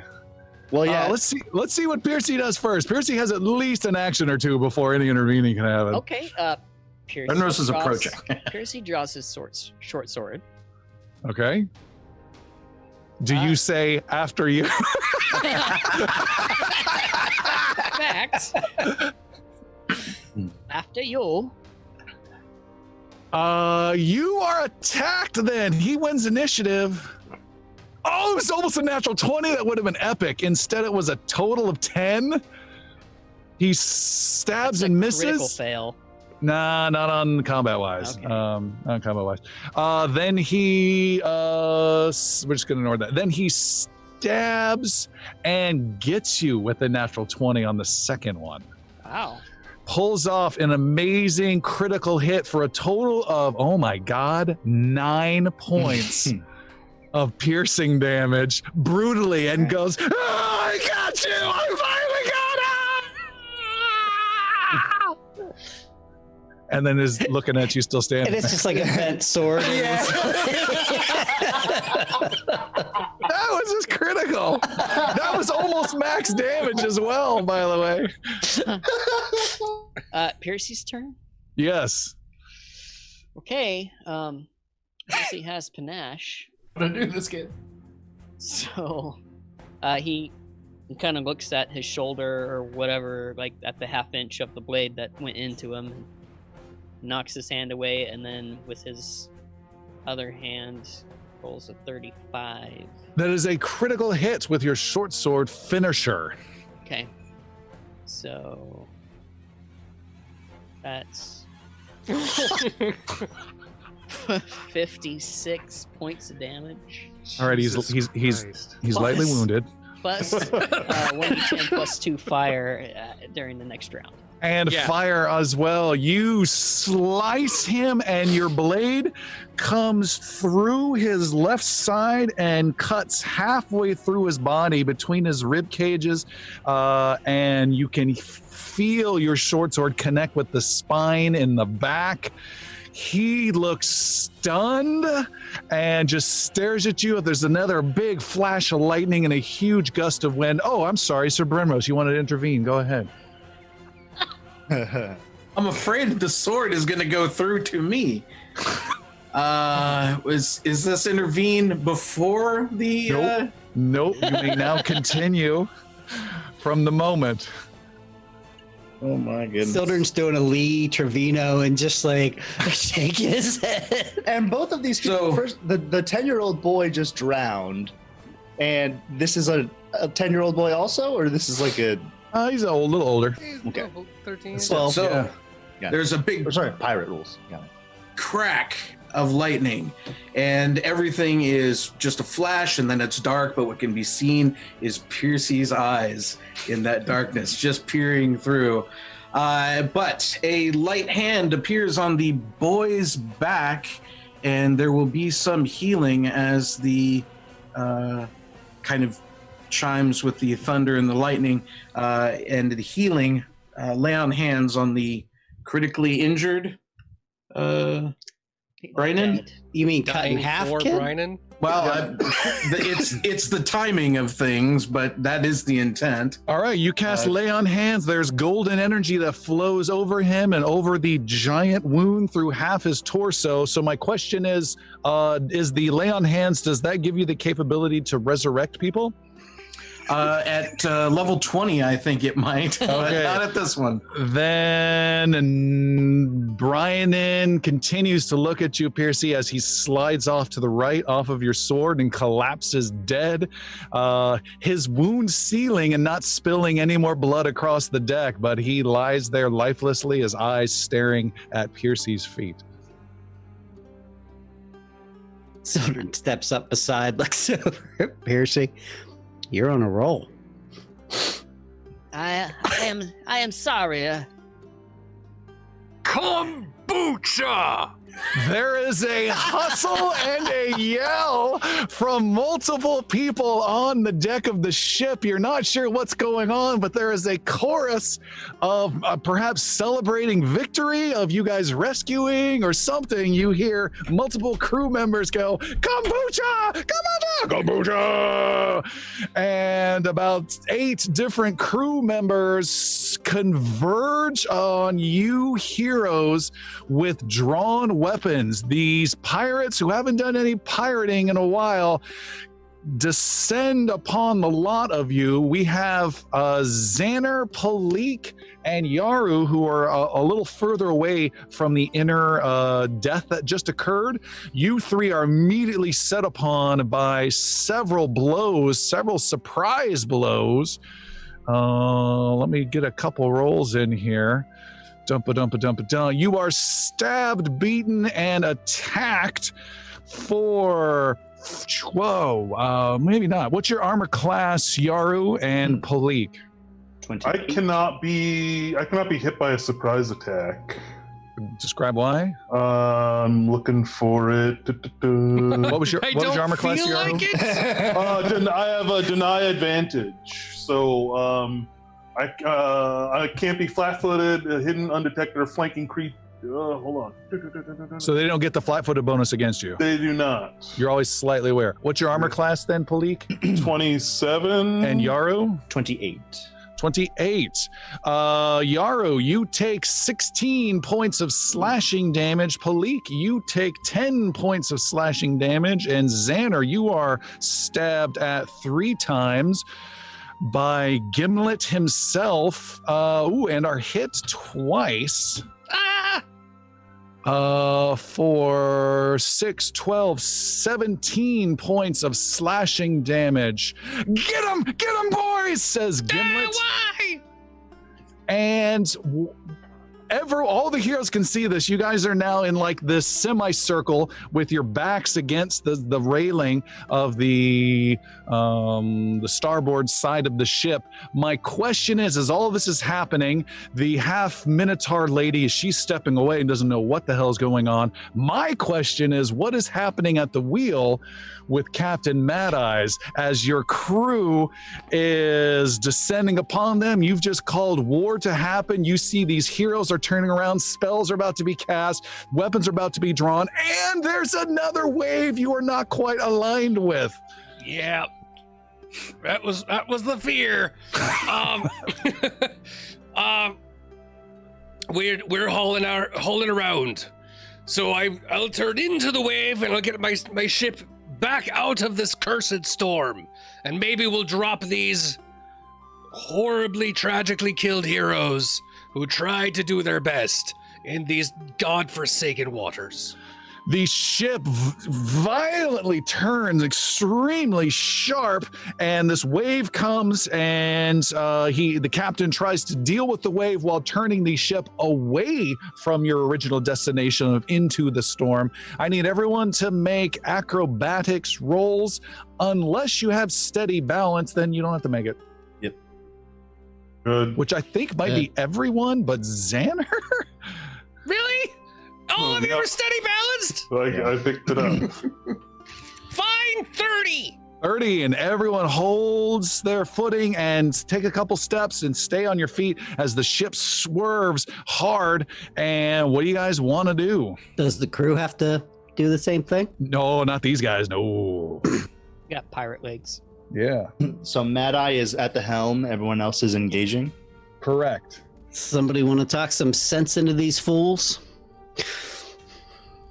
Well, I would have Xander do it, but he's going to be busy as captain for a little while. Piercy can try. Yeah. Well, hang on. Everyone just held me back. You held me down, and I can explain what's going on. I think. Is that okay? Is everyone listening? Wait, I don't think this is fair that Jeremy, who instigates this, gets the one to try and stop this at the same time. There's something wrong about that. That's not me. It was the other guy. He had a hat. I'm just saying that this is a particular situation that we are all stressed out. There's a lot of things going bad, but we have to work together or we're all going to die. 3 more strikes are made at Xander. You are hit for 9 points of slashing damage as Gimlet says, "Send him overboard, boys!" and slashes into you, Xander. Brenros steps into Gimlet, taking on additional crew, sword drawn, this time in defense of Xander. And if he can get close to Gimlet, we'll slash Gimlet. Go for it. All right. Enough of this treachery. A 35 to hit. 35 is a critical hit on Gimlet. 33 points of damage. And my favorite multi-named pirate is cut down instantly by Sir Brenros, drops to the ground in a bloody heap, his sword clattering and washed away by another wave. Yaru, what do you want to do? Steady on, Gimlet!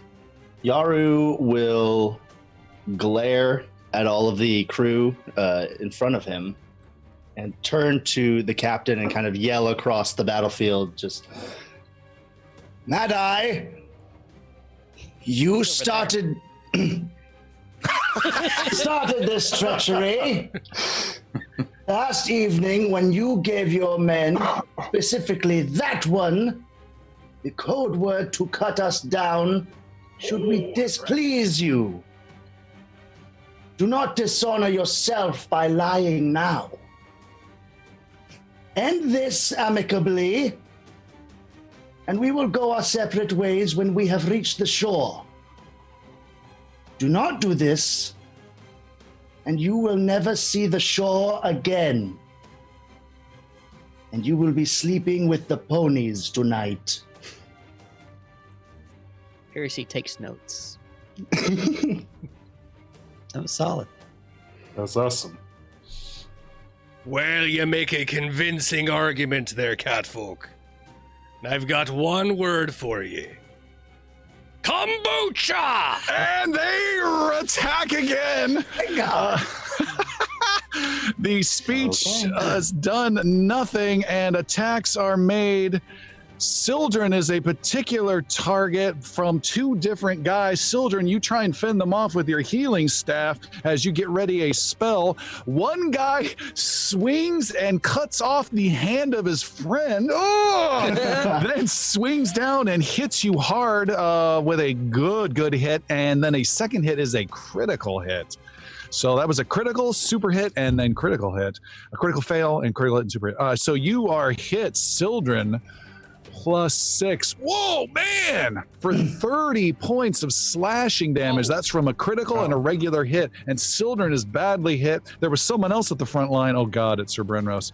I'm going to say two different guys start wailing away at Sir Brenros, and they just a shield just clangs. These guys might be pirates, but he's a tactical friggin' genius, and this shield knows exactly where they're going. And Palik, you also have one guy who's trying to hit you with a belaying pin. He misses badly all 3 turns. Who hasn't gone in a while? Who wants to go? Palik would like to go. Go ahead, Sildren. You're taking a beating. So the guy that just hit me, I give him that, like, you really shouldn't have done that look, and just tap him on his shoulder, and I cast Blister. New spell, Blister. He needs to, let's see what needs to happen. You point to the target at your range, and the target must attempt a fortitude saving throw and tell me whether that's against, I think, 29? Okay. Oops. Sorry. Oh, single die. He got a, that's critical fail. He got a 18. Okay. So 4 blisters have grown on his body. Ugh. And as my third action, I'm going to burst one of those. Oh, yeah. This giant beige green swirling pussy thing appears on his shoulder. There's more that are growing, but there's one, and then you're popping it with your, how does it, like, you snap your fingers or something? I just sort of like you gnaw on it. Ah! Yeah. I sort of just, basically it's a snap of the fingers, and a cone of acidic goo flies out in a 15-foot cone towards whatever other pirates are close to him. Okay. And they all take 7d6 points of acid damage. 7d6. And they can make a basic fortitude saving throw to take half. Go ahead and roll that damage, Sildren. Okay. And Brenros, I'm afraid you have to make that as How well. do you get 7 dice on the pick it up thing? and then pick up the 6, then I got it. 6 Okay. times. Brenros did a 38, which, if it's a success, will be a critical success. Brenros gets caught in this, but you hold up your shield, and the acidic blister goo goes on your shield, and you take no damage, and the next wave washes it off. You're fine. One crew member is badly hurt by this. Does this also affect the dude? He takes wait. The target and the creature, yeah. Ooh.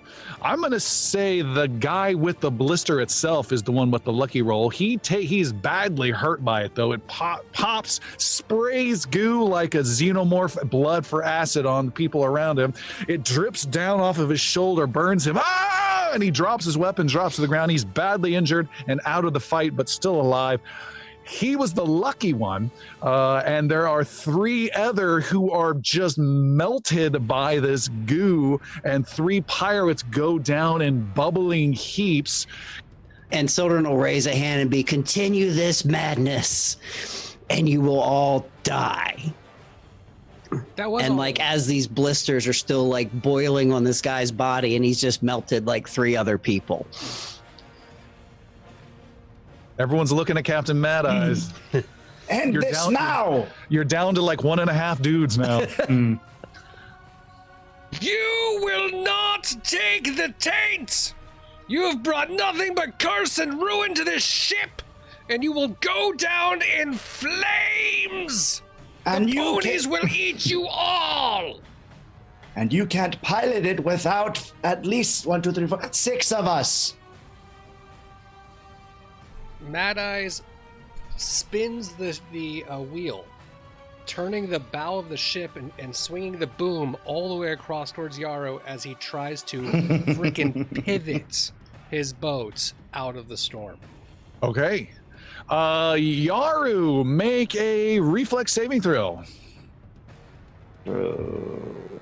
31. 31. Curse Yaru, these level 10s! I just phased through it. you duck down, the boom goes swinging over. The boat is now hightailing it out of the storm.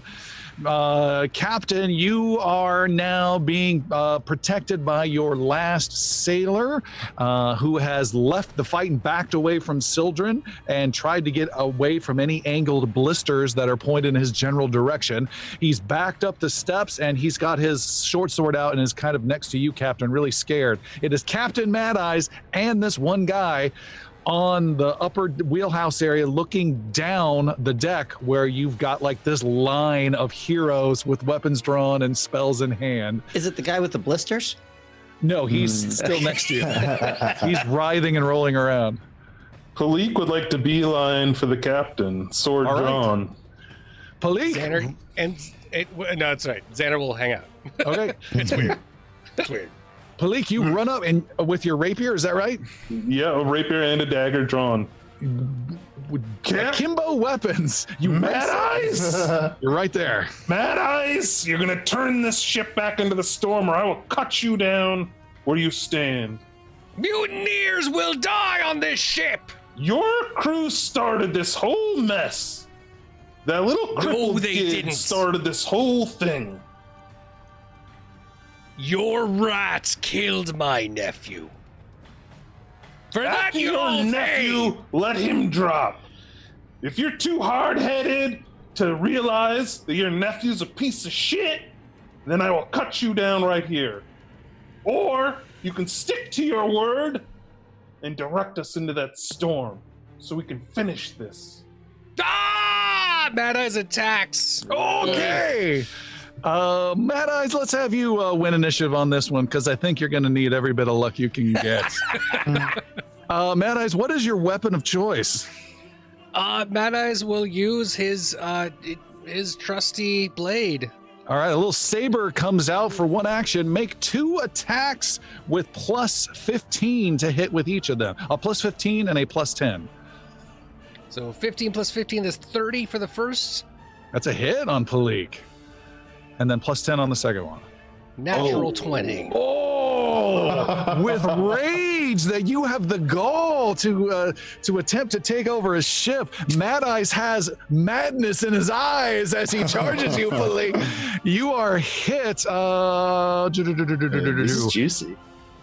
Let's do this generic damage. Juicy. 9 plus 4, 13 points of slashing. And then the critical is, 30, what is that? 36 points. Big slash across her chest and then a big stab right into Palik's belly. Palik, you got 3 actions. Yeah, I'm gonna counter with a dagger. Dagger attack for 37. That is a critical hit on Captain Mad Eyes. Are you sure about that? I've been captain for 18 years. 24 points of damage. 1 armor class per year, all right? And then he'll be flat-footed, so she'll strike back with her rapier using twin feint ability. For a I'm gonna use guiding luck to reroll that shitty ass 7. Fuck. How about the shitty ass 1? You fake captain, pussy! He's getting salty. Yep, that's a natural 1.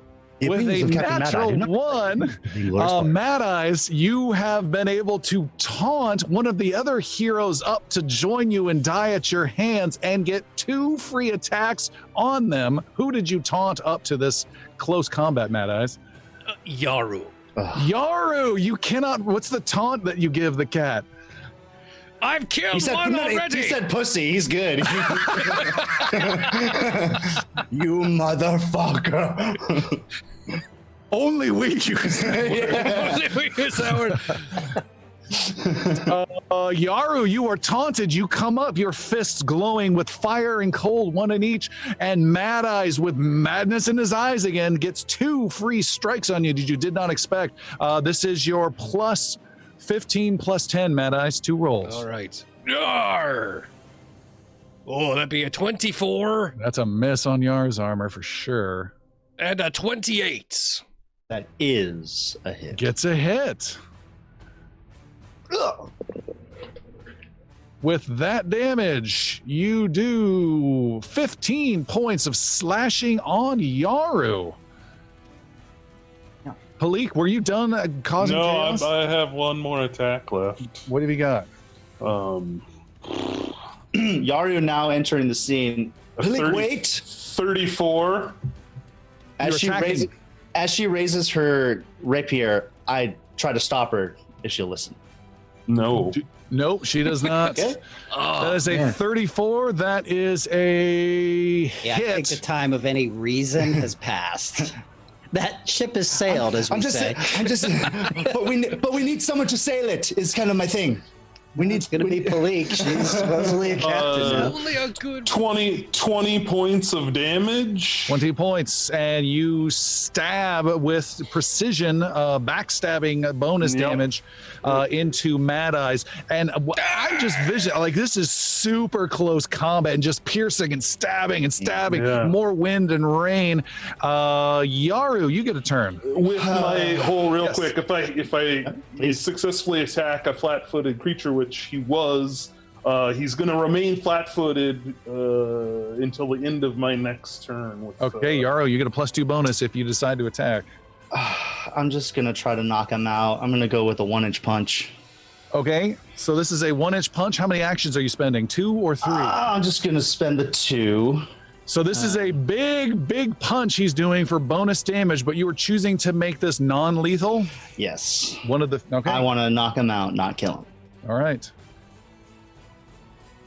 +2, you say? That'll be a 34. 34 is a hit. And it's an 18 total damage. But yeah. 18 points does not knock him out, Okay. but he looks very staggered. You have one more action left, Yaru.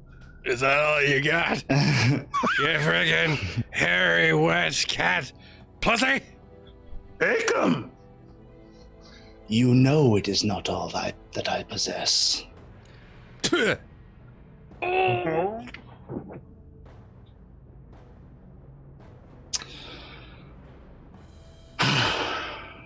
Is it Ventress's turn?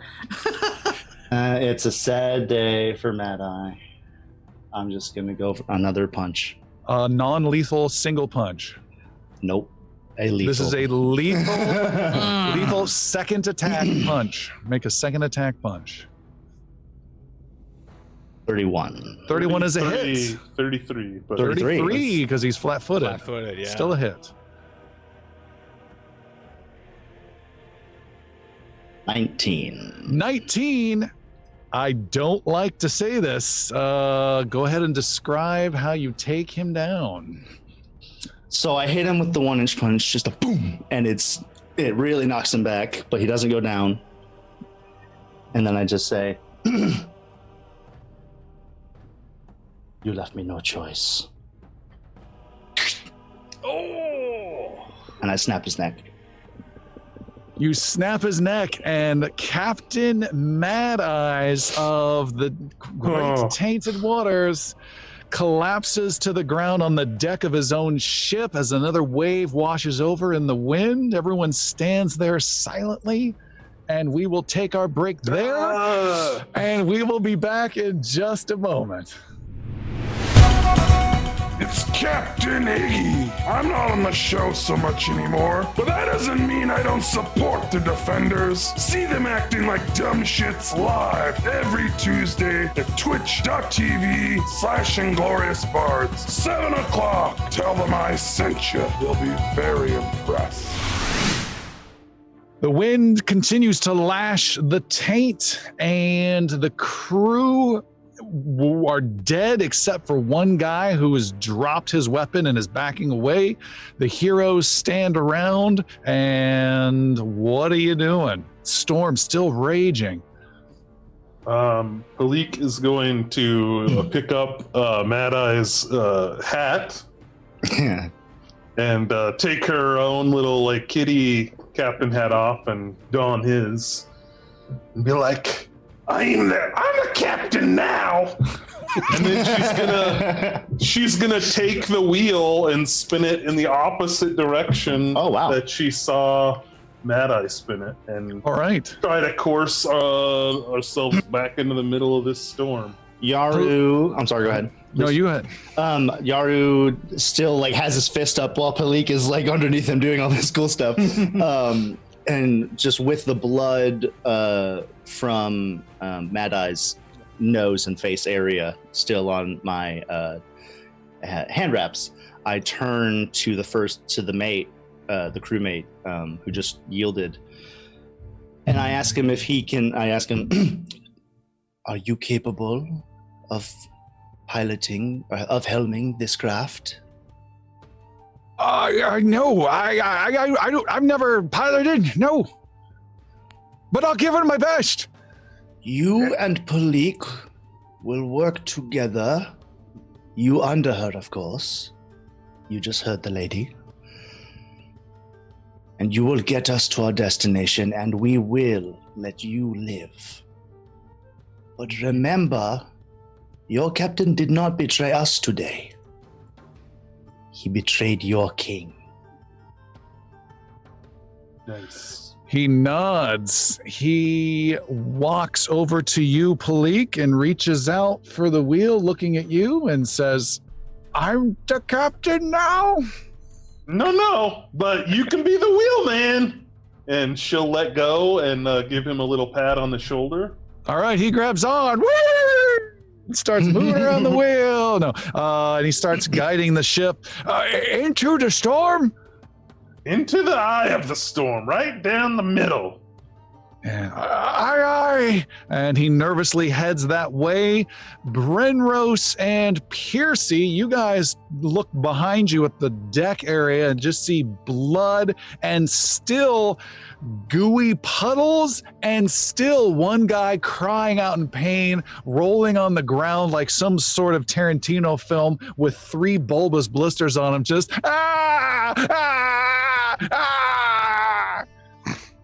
and the bad guys. This does not feel just carnage everywhere in fucking Xander. And you also see there are 2 other crew members, a one-armed man and a half-minotaur woman, who are holding on to their ropes or their lashings and are looking nervously at the rest of you guys with like one arm up in defense. We're just over here piloting the boat. It's all 6 of us trying to figure it out. You guys weren't part of the original crew.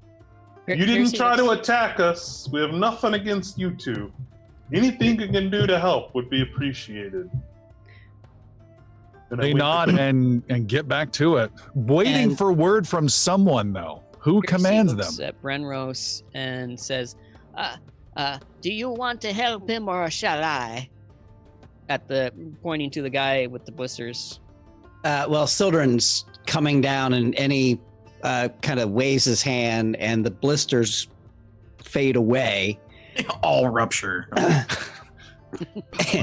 And he casts a level 3 heal on him. He pokes it with a rapier and then squeezes slowly. Dr. Pimple Popper. Oh, I hate that YouTube channel. Brenros just shivers and turns away. The heal will heal. Face coming out. Heals him for 38. Yaru is taking some of the bodies and casting them overboard. All right, you get out a shovel. I'm gonna and loot them start before I do getting that. these gooey acidic body masses. Any full body, I'm gonna loot first. Before I... Okay, To the crewman that he just healed. he's totally caught. He's lying there catching his breath. He's totally fine now. What?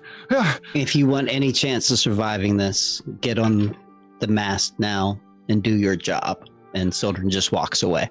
No intimidation roll needed for that one. He races to the mast and gets extremely busy. Yaru, you've claimed 17 silver and a pair of loaded dice.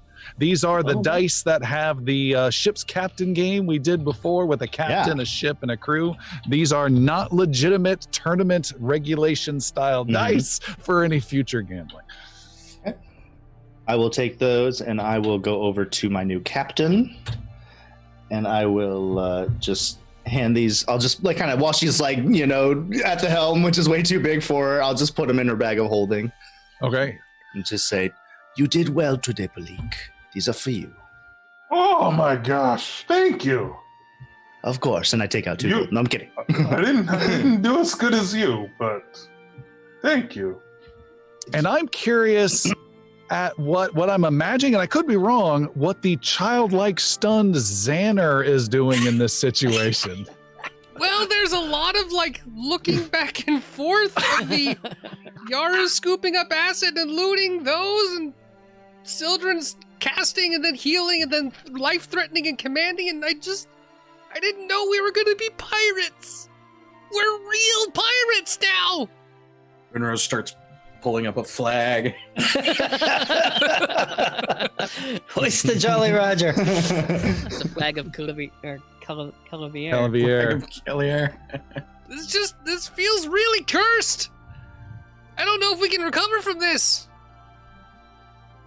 We just killed the crew of the captain's ship. They attacked us first, though, Xander. No, What they were we didn't. supposed to No, do? they didn't. Xander. No! You saw it! Piercy killed the kid! He Yes. killed him! He killed Xander, 2 kids! calm What's yourself. happening? I'm trying my no cause for alarm on him. It doesn't seem to be doing anything. Doesn't seem to be working. Xander, you can ask Brenrose, have you ever known Brenrose to tell a lie? Brenrose No! Yes! I met him telling lies! He said he was a slaver and he put me in a dress! It's a very long story, Yaru. I'll tell you He that. wasn't me. He didn't I lie have to you. no notes. Did you just say it's a very long story? I'll tell you later, Brenrose. To Yaru! Yaru Oh, doesn't okay. know! Brenrose would have been funnier because Chris doesn't know. Sorry. It wasn't the same actor, first of all. Okay. He wasn't lying to you. If I heard that story before, I think you've told it once or twice. You were in on the lie. Brenrose was with me when I heard the captain tell his crewmate to mutiny against us, whether we are on the ship or not, and possibly leave us one at a time. These are his words. And tonight, the young boy took it upon himself to begin with Piercy and the boy younger than himself. Now, we have done terrible things, but we would never do that to a child. Do you agree? We would agree, never Xander? do what Piercy did to the child. Is that what you just asked me? He cut him in half, Yaru! And he strapped the kid to his back and drowned him! Are you kidding me right now? Piercy steps up to Xander. Everyone starts gathering around. There's a circle around Xander. Jeremy's We going to gotta lose keep 2 the same characters story. in one night. Get back! Get back! Burning hands! No We know, witnesses. burning hands. We know. Xander. When I tied the young lad to my back, it was only to try to keep him safe and not let the waves push him over the board. But then the waves pushed me over the board, and as I fallen, I reached up and and the other one, the Brian, he caught my hand, and then he looked at me in the eye, and he let me go.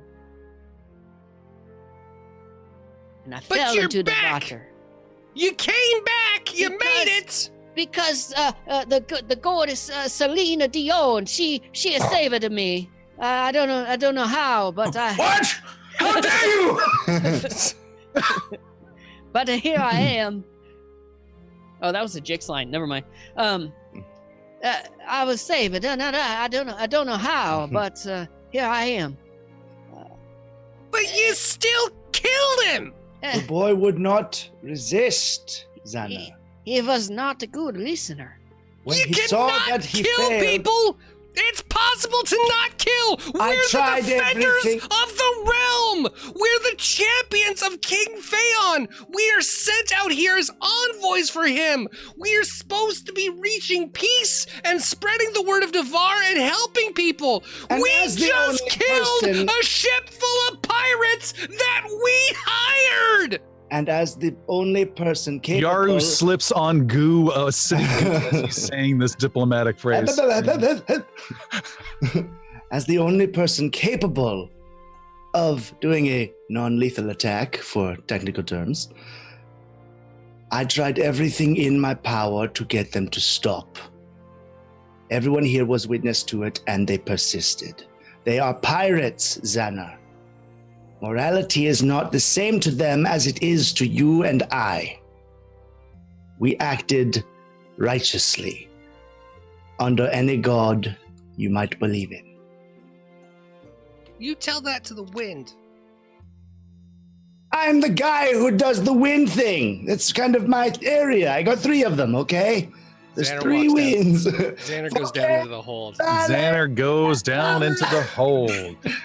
There you see a old woman with a sprained ankle as she was thrown down violently into the hold earlier in this ship encounter by someone who shall remain nameless. Boy, I was going to say everyone else was down there. No, the boy was strapped. Yeah, it's just her. Okay. The ship continues on. You hear cries of another wave, and the ship rides up high as the dark storm blasts wind and lightning, and the ship continues to fight its way into the heart of the giant storm led by Captain Palik. Palik, make a survival roll for overall captainship of this vessel.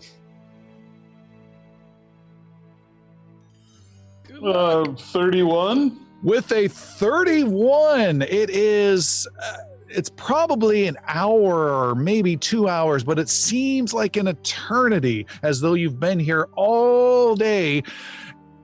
But finally, the wind breaks. The giant waves become much smaller rolling waves.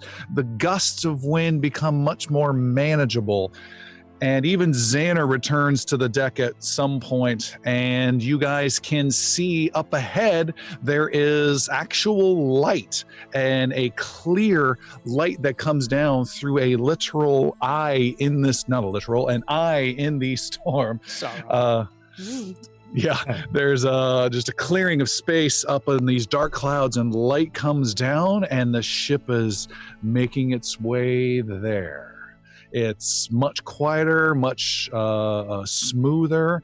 The guy at the wheel, the sailor who's been put in charge of the wheel, turns to Captain Palik and says, what do we do?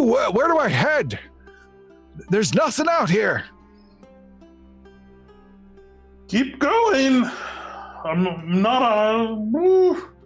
I think we're looking for another ship out here. Great leadership, yes! I'm right with you on that stumbling Come around. on, you old salty dog. Let's go.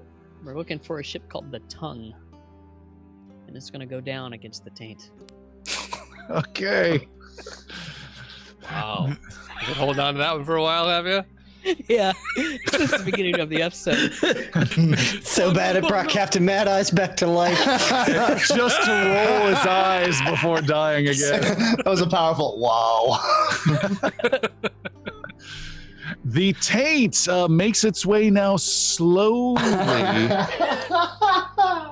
into the center of the storm. The wind has all but died down, and the ship is traveling very slowly. And for the first time in several hours, there is warm sunshine coming down upon you as you are in the center of the storm.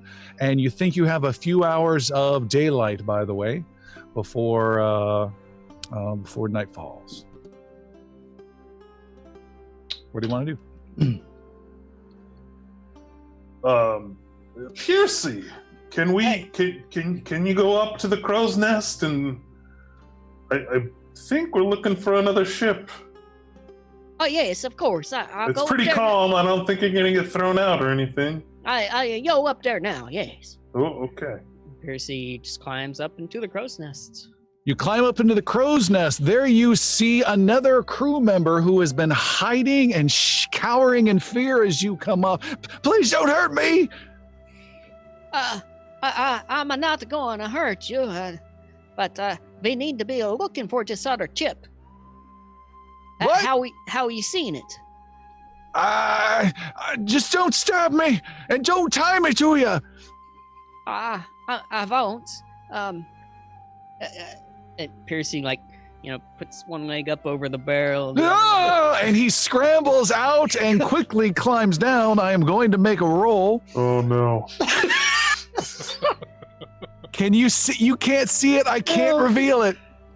I want to screen. I rolled a natural 1. I am not kidding. Oh my god. This is bad. And Can I give you a hero point? it would take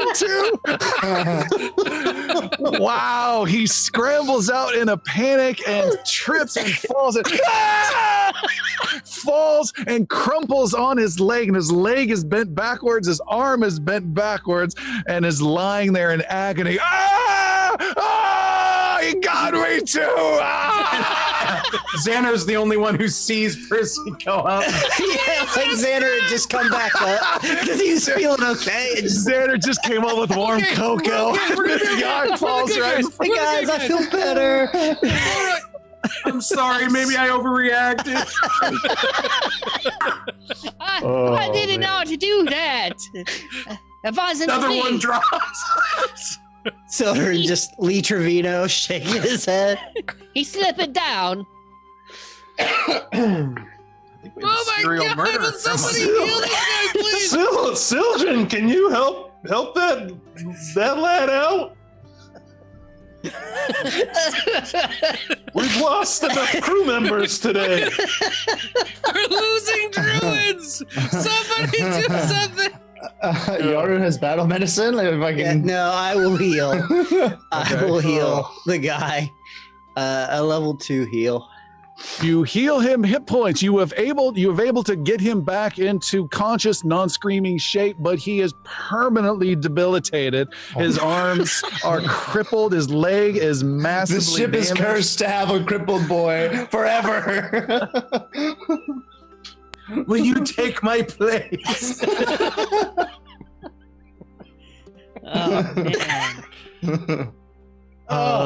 And he is messed up. The remaining crew members are now also really shooken up if they weren't already. What's this guy's name? Oh, shoo. He was nameless at the time. We'll Means call him Percy's gonna We'll call him Old Batty. Old Batty. Percy's gonna have to befriend Old Batty now. That'll work. You like what I like, don't you? Want to share? No? Okay. I don't want anything to happen to you, so let's tie together. The old rope, here we go. Nothing more dangerous than becoming Piercy's protective friend.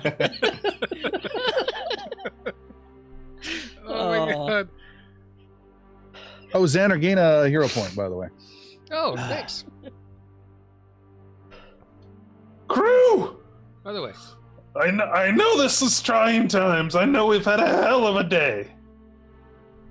But it's drawing to an end, and hopefully this whole mess is as well. So stay with us. Stay with me. Please kill me! We're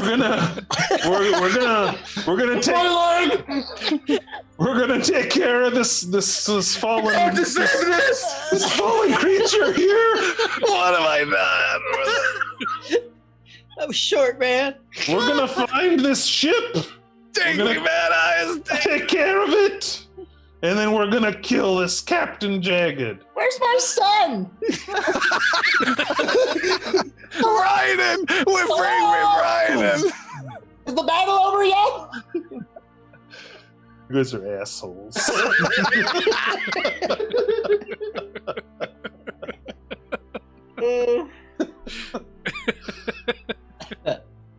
Oh. Piercy, any sign? Don't throw anybody else off. Piercy's oblivious to all of that. Members to kill. Does Percy see anything? Piercy, you see, looking out across the ocean, you see nothing at all but a dark, swirling storm in all directions, and a single circular, maybe like 2 mile, maybe 1 mile beam of light coming down from the clear center of the storm. I don't see another chip anywhere. I don't know, Palik. Maybe it's the wrong storm. I don't think This so. is the right storm. Is there another Oh, spit up. another black storm that we supposed to find? We need the other perpetual storm next time.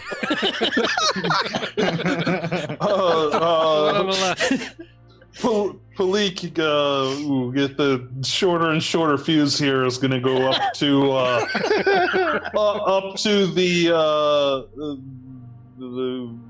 the pirate that's steering the ship. No, I'm not going up the cross. So throw me down too.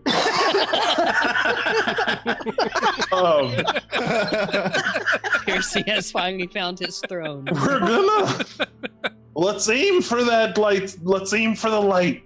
Let's head for that lighted spot. Yeah. And You're the first mate now. Help me keep these sons of bitches in line. of course. Kambucha.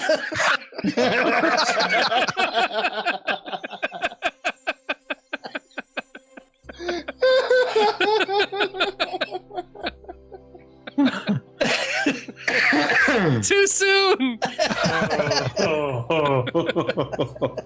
And the taint slowly makes its way towards the shining light from above. And after another 20 minutes, the taint has arrived, and it barely moves when it's there because there's very little wind at this point. You get further away from this, and the wind will definitely pick up.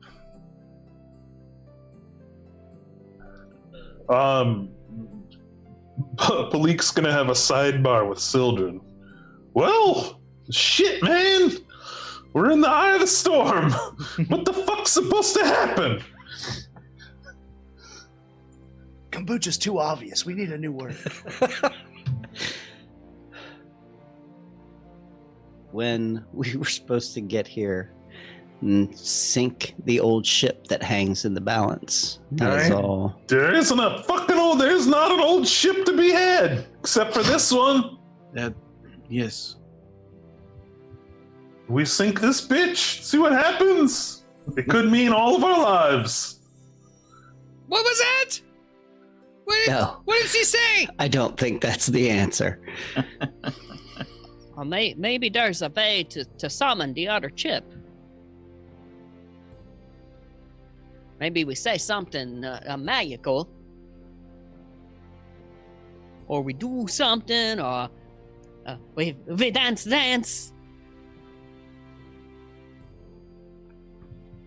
No, I didn't think so.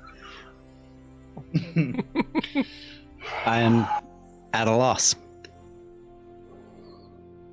The only other place is the other storm. This is the perpetual Hazen Depths. storm, though.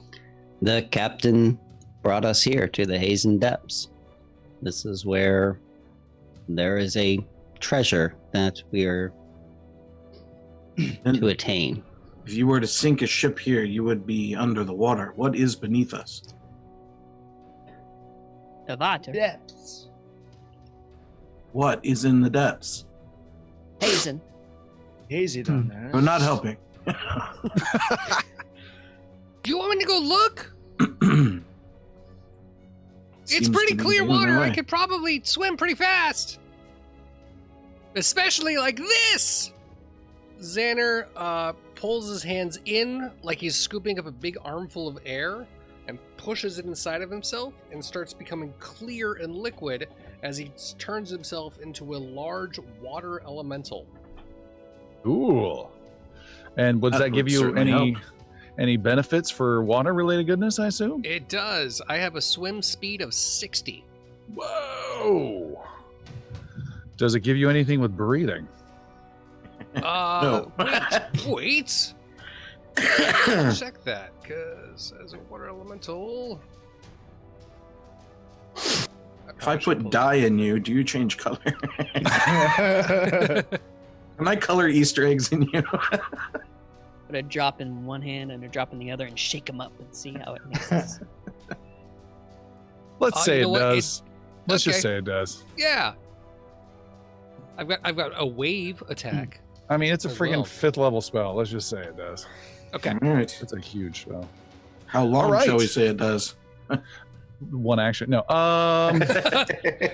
Oh! How long does it'll last as long as the elemental form? How long does that last? A full minute. A full minute. All right, you got 60 seconds of form, so you turn into this humanoid, blocky shape that's the form of water swirling around amongst itself. And what do you do, Xander? Xander will kind of jump / wave plunge off of the deck into the water and swim straight down just to see what he could see. All right. You splash down in and dive. As you dive down, it's somewhat visible with the light from above. You see some fish down off in the distance. You look up and can see the white rays of sunlight that are coming around the ship, and you can see the underside of the ship, which looks creepy from below. You look around and can see 2, maybe 3 interesting things down here. Make a perception roll. Okay.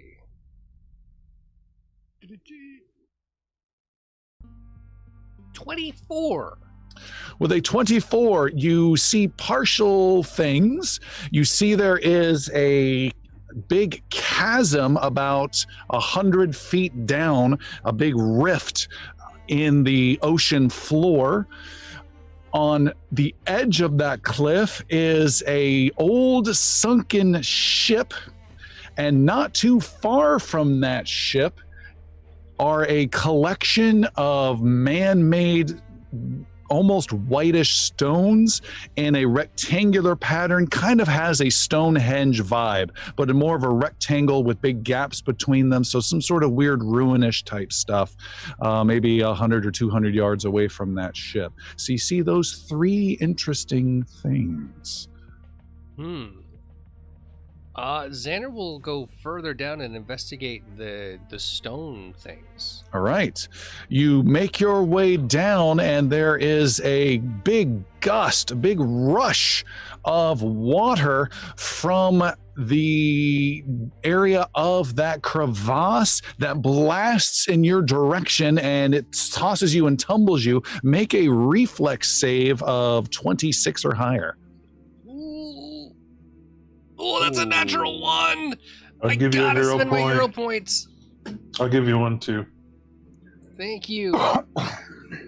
Okay. Reroll. Another reflex save. Woo, 35. 35. You take, what did I tell you to roll? 26. Almost a critical success. You take 10 bludgeoning damage as you are bounced around super hard. Actually, let's cut that in half again. Let's do 5 because you are made of water right now. But you are bounced and turned and tossed and tossed and tossed, and you are trying to figure out where to go, and you've lost sight of the ship and lost sight of these runes. Make a survival roll of 23 or higher. And real quick, I presume in the intern, Sir Brenrose would have healed everybody up because we did have some time. You had for 2 hours, healing. sure, yes. That's a 14. That's what Xander rolled. Okay, you lose direction of where you're going, of where those things are. You finally spot the runes, and as you make your way down there, another blast comes your way. Make a basic reflex saving throw of 26 or higher. Good. Okay. Here we go. Another big gust of water comes blasting out. 26 exactly. 26 is what you needed. You take 10, cut in half, 5 points of bludgeoning damage, but you were able to push and swim through it and go past these big gusts that you can't even, gust flows, we'll say, of water that you can't even see barely, but you can absolutely feel them. But you're able to push and swim on through and reach these ruins, these giant slabs of stone, like Stonehenge again. A few were off kilter as though they're like old teeth that are askew. You can see that there is a altar in the center of these squares, and you can see there is some carving of an inscription that you can just see on the altar. It's still below you a bit, and there are 2 amphoras that are there. Amphoras are those thin, almost smushed but tall vases with double handles that the Greeks used in the real world. You see 2 of those that are askew off of the altar. But you're still maybe 20, 30 feet above Xander because your time is starting to get a little low. What do you want to do? Xander's going to keep heading in. He's going to head towards that altar and the large urns. Okay, you are there. You see there is an inscription on there that I was totally just going to be weird and cryptic about, but we leveled up recently, and Xander has been spending his downtime researching endlessly this ancient language, and it is in Chiloran. This is 2 ages back in our world, and you are able to decrypt this message. And the message reads, "Pray to Tiambora and demand what only he can give."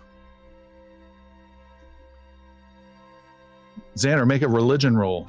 I was going to ask, can I make a religion roll on that one? Thank you. Oh my gosh, Tiambora. Oh, that is another natural 1. I have 2 hero points left. I am going to spend them No. both. Only use one. Only use one. Alistair's going to help you out. Please Getting a only lot use of one. help from above the water and the air. Thanks, you They're guys. sending you good vibes. Are we allowed to do that? Yeah. Sure. Oh! Wow. Yeah. Points Garner is in the water like, go, Sick. Well, I will not be vague at all with these details. Tiambora was a god of some prominence back in the Chiloran age. He was the god of water. His focus, though, was not necessarily on respect of the water. It was of dominating the sea, binding the creatures of the water to his will and to his disciples' will, binding the ocean and the waves and the wind to do what he commanded, and using the sea to claim dominion over this world. So there was a less of a respect, but more of an arrogance and control, with respect shown to those who showed power over the sea. Boy, you got a critical. You also know that this ancient old god, man, you've been reading some weird books, Xander. You also know that this ancient old god, Tiambora, he was destroyed in a cataclysm by another god long ago, who were always at odds. So he is long, his presence is long gone. Would Tiambora's magic still hold sway even though his power is gone, even though he's no longer there? With a natural 20, his power is directly tied to the number of worshippers that he has. Okay. Wow. Okay, running out of time, that's really interesting. Is there any, do the urns have any inscriptions or images on them? I'm sorry, what did you call them? Amphoras. Amphoras. You check them out. Whoa, actually, I'm going to make a roll for you, Xander. It's a secret roll. Here it is. I have a feeling. Oh my God, yes. You got a 38 on your alcohol lore roll with a critical success. You identify one of them has old Chiloran wine in it that is probably or absolutely not good anymore, but would be worth at least 100 gold to a fine collector of wines if you can ever find someone like that. So it has monetary value. The other the other amphora does not have any liquid in it, and it is sealed with some stopper with some clay or something and magically kept somewhat protected, but you can hear something rattling around in it as you lift it up out of the mud. I grab both and head back to the ship. Okay, you start. The ship is floating, not the sunken one. All right, you start swimming up and up and up and up and up, and you need to make an athletics roll as you are pushing the limits, and you're getting super tired. Make an athletics roll of 24 or higher. Another natural 20. That's crazy. Before you head out, Xander, you feel an extra breath of air you're able to somehow squeeze out of this water around you and into your form that you have a whole other minute down here if you have anything else you want to do. Yeah, if I'm reinvigorated, I will go and investigate the sunken ship after I drop these things off. Okay, so you're heading up. Heading up. You guys up on top, arms come out, watery arms come out, hand weird amphora urns to you guys. Yeah. And then disappear right back down again, making some weird dolphin noise just for fun. And these? Are these drinkable? Don't drink anything that was at the bottom of the ocean. Rule number 1. Xander, you speed down quickly in this elemental form and you come up to this old ship that is perched. It is perched precariously on the edge of this chasm, and you can make out a name that is carved into the aft of the ship. It is called the Near Course. And the ship has been there for a long time, and longer than you think it would have started to rot away, but it still somehow holds its shape. There are holes in the side, some beams have fallen away. There's no more masts, but the main hull is still there. The deck is still there, and it's right there on the edge. And you also can see down into this deep crevasse, which goes deeper than you can see. Okay, Xander will kind of go into the ship and just to see if there's anything that worth noting that he can search for or see in there. You can do that. If you do that, you will have to make another quick escape athletics roll to get out, or you can leave now and not search it and be fine to get up. I will go ahead and search it. You take the extra time and go around snooping around in this ship. You see it is empty. There's nothing there. It's been sunk for a long, long time. You do, however, see some rotting remains of some sacks that contained silver coins, and they are now just these 3 different piles of silver coins that have kind of over time spilled out, and you estimate there are 300 silver there. If you want, you can try to grab these silver coins with a huge penalty to get back up safely. I could, yeah. The bags aren't even bags. I would leave the silver there. All right. That's not what I'm looking for. Yeah, it's only 30 gold. It's not Right. that much. You start swimming as fast as you can, and you need to make an athletics roll. This one will be a 22 or higher. That's the natural one that I was afraid was going to happen. Are you serious? Look at this, dude. You still have 1 hero point, right? Is there anyone else? Yeah, I will give you 1. Oh my god, okay. Last Man. hero point of all 3. Here comes Here we natural go. 20. That would be amazing. It's an Oh, 18 for 29 total. 29 is good enough. You get up to the top. You guys, for all you know, Xander's just been tooling around 10 feet underneath the boat, just Yeah, screwing yeah. around. You have no idea the amount of effort and exertion he has put into all this. Xander, you arrive back up at the top, and just as you're about to breach the water, you return as Xander form and kick and scramble with your arms the last 10 feet and breach the surface, gasping for air. Ah! Woo! It is so far down, you guys.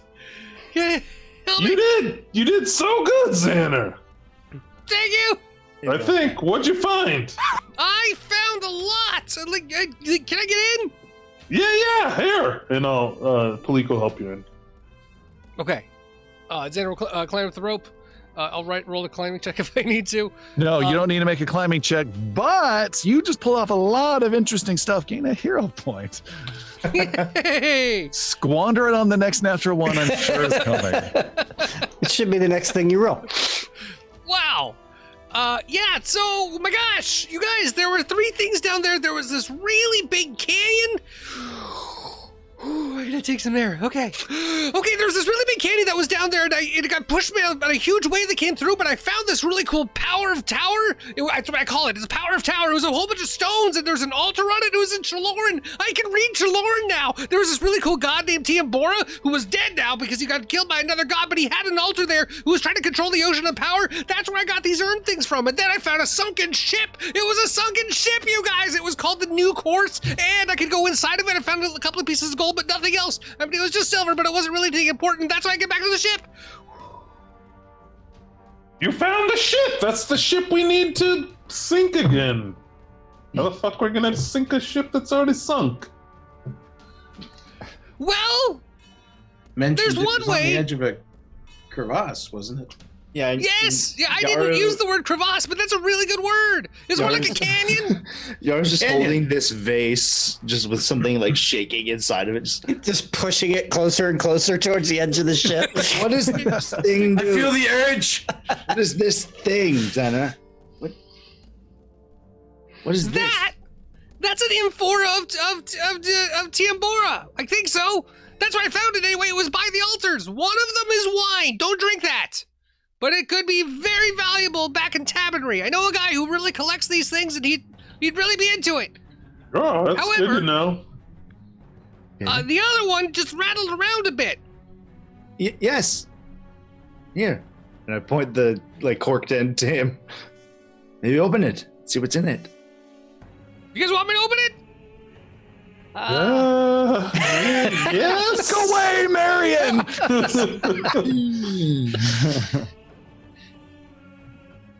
Anybody?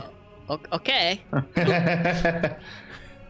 And open there, we'll open the cork. All right, it will not come uncorked. It is sealed tight after all these years. I think. Do we have to break it? Do we know what it like? Can you do your little deedle thing? Oh, I can't do that. No. Xander will start detecting magic on the thing.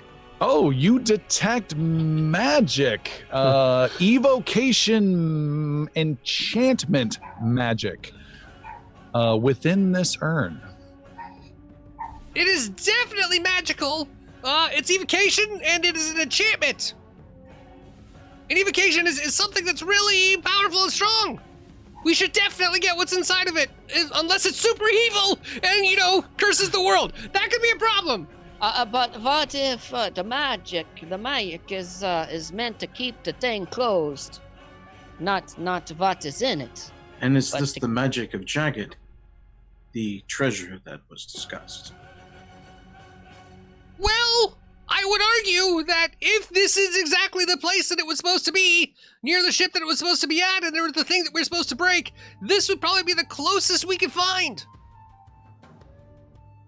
So if we gotta break it, will we break it up here, or do we break it down there? You can't break it down there. Only I can do that, probably. It's really, No, really long. I know I can't. I can only hold my breath for a couple minutes, but... She means, is it meant to be broken on the surface or on the seafloor? In the center Brenros of draws this his sword and levels obelisk. it at the neck of the Yes. M4. Oh, Xander's just holding it by the two handles at the top and just slash. Saber it open. That's awesome. Oh. I was a sommelier in my early days. You slice it open and pieces and shards go flying everywhere. Xander's just left holding onto the top quarter of this amphora. Scattering and dropping are two scroll cases that are just useless and rotten, and as you slash them apart, what little brittle writing paper that was in there just goes flying into 100 pieces everywhere.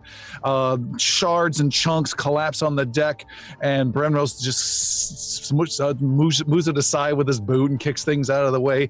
You do see one thing still intact, and it is a piece of stone a couple inches long, and you identify this as a rune of some magic value. You have seen a different variation of this rune given to you as a very powerful, valuable gift by King Phaon some time back. This is in that vein. Cool. Sorry, I that is- damaged your vase. What's it do? It looks like this one, and I show the one on my sword. Oh no! Shit, that was Iggy's. Never mind. Yeah, no, I don't think you've got that one. I do not. Shit. Like the one on my armor, or this shield, Piercy- or this sword? Piercy's got one, I think. It's like a this. And Sildren's got one on his bow. These. I can take a look at it. Yeah. Xander, you It's- need some time? Do that, Sana. Xander will take some time while everyone else discusses what to do. Oh, we elsewhere. need to Alright. figure out what to do with this ship as well. Well, we Remember that. Oh shit! No, never mind. Reek wasn't I was just- there. God damn it! Oh, nice. I remember nothing. I haven't.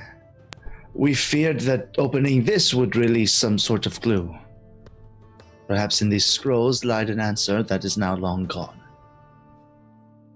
Are the scrolls still there on the deck? No, they were shattered and destroyed. They were very, very fragile. Oh. Boo. I am sorry. I tried to open it gently. It's all right. Uh-huh. Here, I Xander, found some. Xander, you are identifying this. You now have the quick identification feat, so it only takes you 1 minute to attempt your identification. Oh, that's right. Yeah, go ahead and make an Arcana roll, please. What's it typically take if you don't have this? 10 minutes. 10 minutes. All right. And if he ever gets mastery in Arcana, he can bring that down to 3 actions. He could do that in combat. And if he gets to Legendary Arcana, he can get it down to 1 action in combat. It's crazy. We don't want this. We don't want this. Here, keep this. All right. I got a 24. with a fairly low 24. You are unable to identify what this rune is about. Oh, and you just leveled. Do you want me Is to that take bad? a look at it as well? Yeah. Please, Sildren.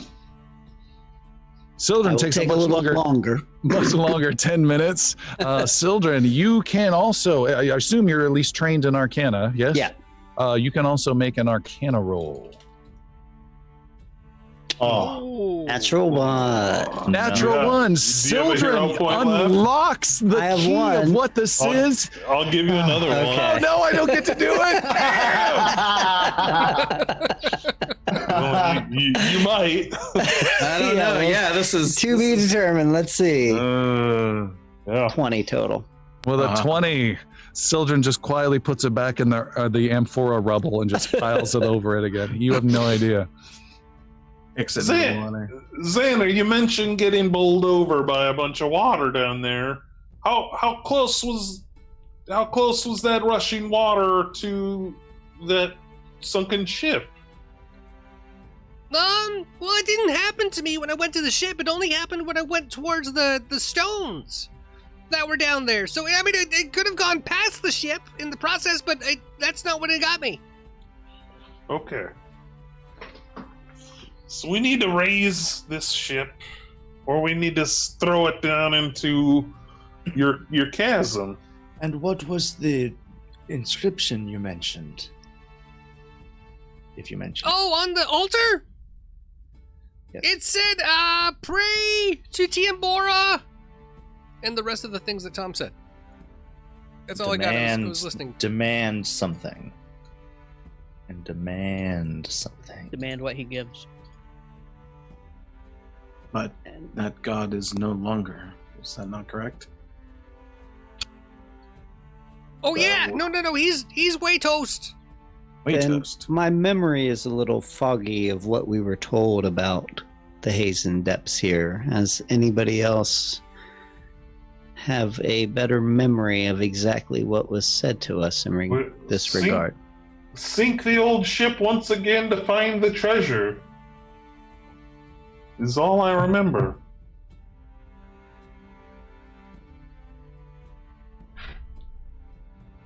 Let me take a look.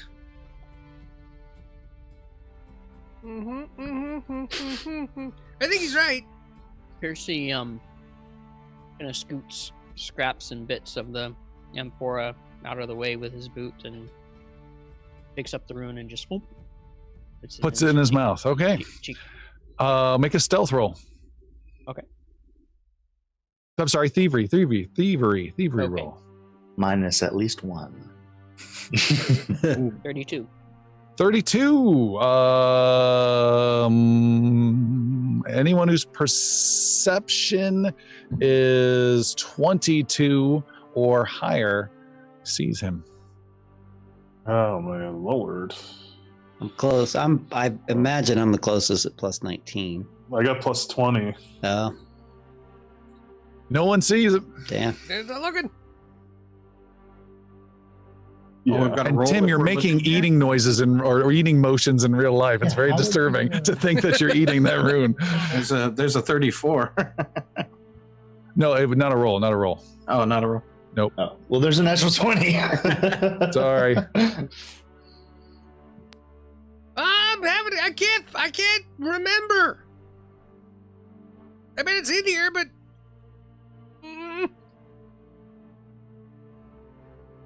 I'm very far back. It was the gypsy, right? The gypsy that told us? Yes. Yep. So how... Even if we don't have anything that can move that ship, And then raw strength. Oh, well, most of us couldn't even get down there if we wanted to. it's not a sailor, but what about would the anchor be able to move a ship like that? I mean, we could sink the anchor down there, but who knows? I mean, If we were to drag the ship across and use the anchor as kind of a claw to rake it into the but canyon. look at the wind. We're barely moving. If we drop the anchor, we're just going to be sitting here until this storm picks us up and... All we need is wind, and pointing at Xander while he's looking at other stuff. What? No, what? We can make wind, we can make storms, right? We would have to be going so fast to have that anchor. As I said, I'm not a sailor, and Brenros storms off.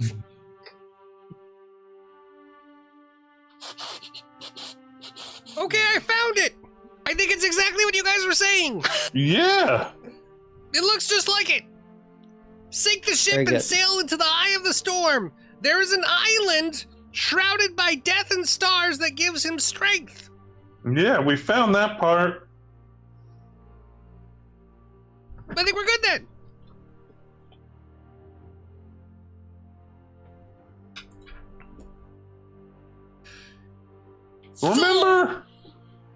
Remember that story you told me, Xander, about your little buddy, the goblin? Jix, I believe? Uh-huh. What about him? Remember? He died. You told me a story about how he had a balloon that he floated on sometimes. Oh yeah, that was one of those things we got from Tumbottom. I think it was in Mirskog. Tumblepot. Tumblepot, yeah! That guy was really cool. He did all sorts of magic with things that he already had. He could make metal contraptions, and he made this backpack that when you pulled a string, it turned into a big balloon, and then you can float right up and out of there. I don't need to do that because I've got fire in my hands, but it was cool for Jix.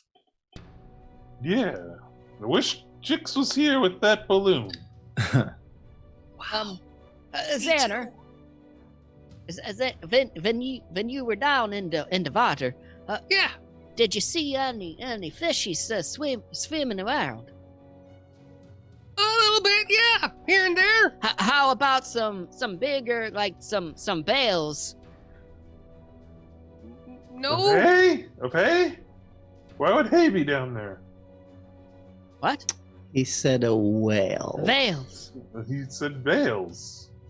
Whales. Oh. Like whales. It's exactly what Hay does in Mirskon sewers. No whales. No. Children will use, I guess, animal empathy to see if there are any whales nearby, actually, if that's possible. Animal empathy, I don't Yeah. believe turns you into Aquaman. It's wild empathy, and it does allow me to commune with a creature. But This is a feat. yeah, let me find it here. It's a druid ability. You have a connection to Yeah. creatures' natural world, allows you to communicate them on a rudimentary level. So you can use diplomacy to make an impression or make very simple requests. The catch is, doesn't let you send out communications. It's if you run into an animal, you Right. can try to do basic interaction. You become a horse whisperer type thing. Right.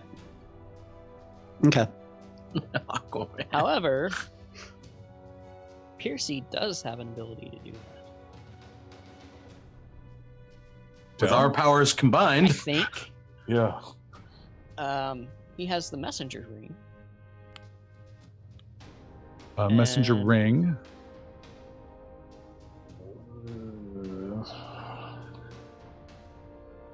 And it lets me cast message as arcane innate spell at will. Once per day, the ring casts an animal messenger to my specification.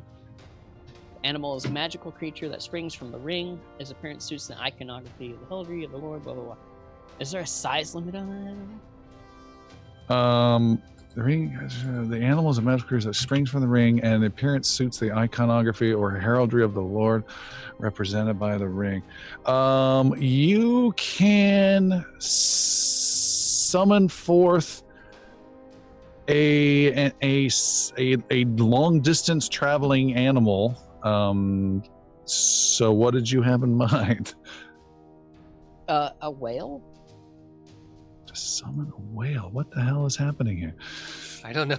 There's Xander's something also about- really confused. There's Why something are we about talking heraldry in there, which kind of means like the symbol of a house. Yeah, let me double check. Animal It messenger. just means the spell. whale will be colored in the king's the Exactly. colors of King He'll have, Phaon. he'll have a blue tabard with a wolf on it. You offer a gift of food, and an ordinary tiny wild animal within range approaches to eat it. You imprint an image, direction, and distance of an obvious place or landmark well known to you. And you can give it a message, or you can attach a small object or note to it, and it does its best to reach the destination within 24 hours, waits there to deliver it. No, I don't think that'll work. good points for points. Yeah. For everything. Thank you. What time of day is it right now? It is getting late afternoon. I'm just wondering if there's anything that might happen at nightfall. If this jacket operates at night. Or if he would return to this area. How far down is it? About 100 feet. Far enough Yeah. to sink.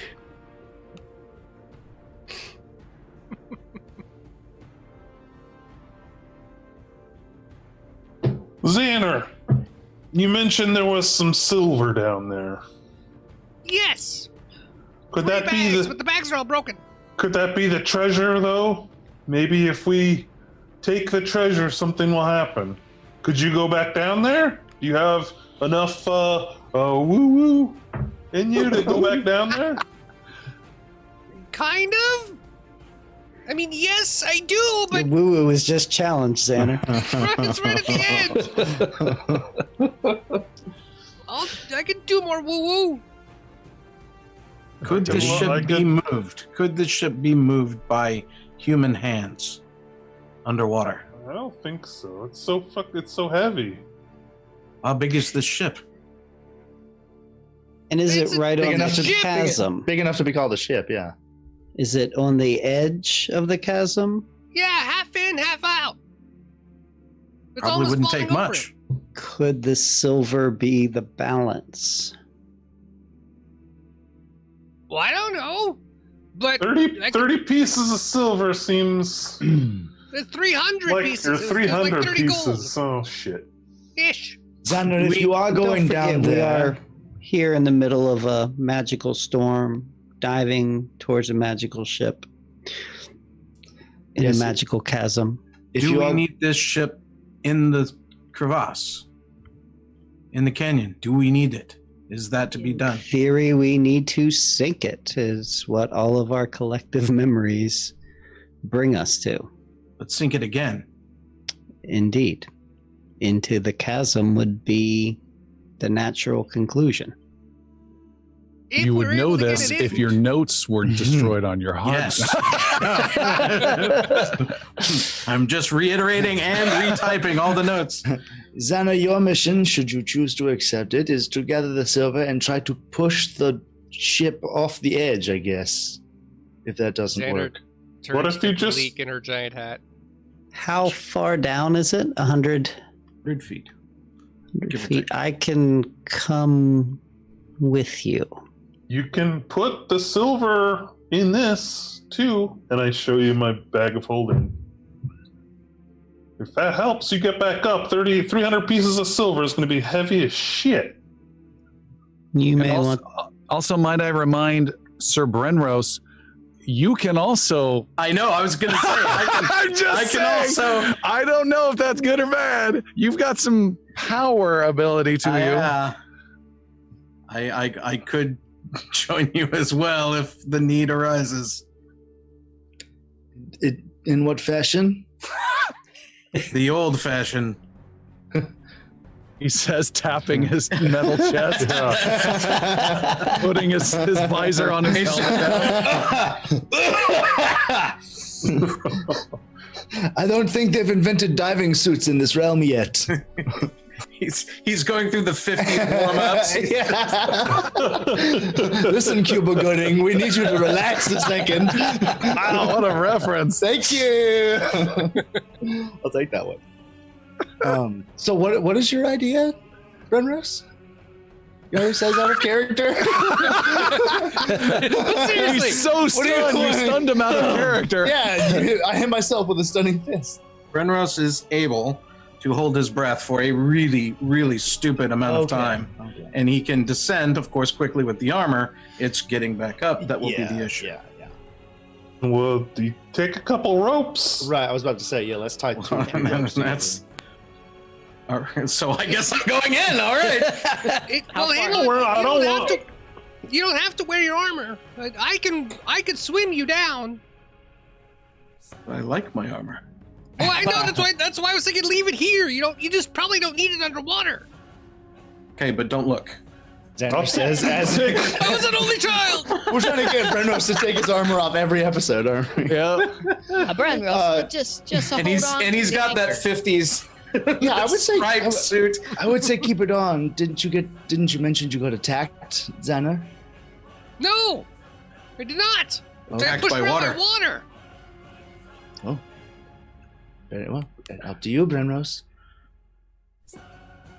Okay. Sildren goes below deck and finds something that can be used as a weight to help us descend.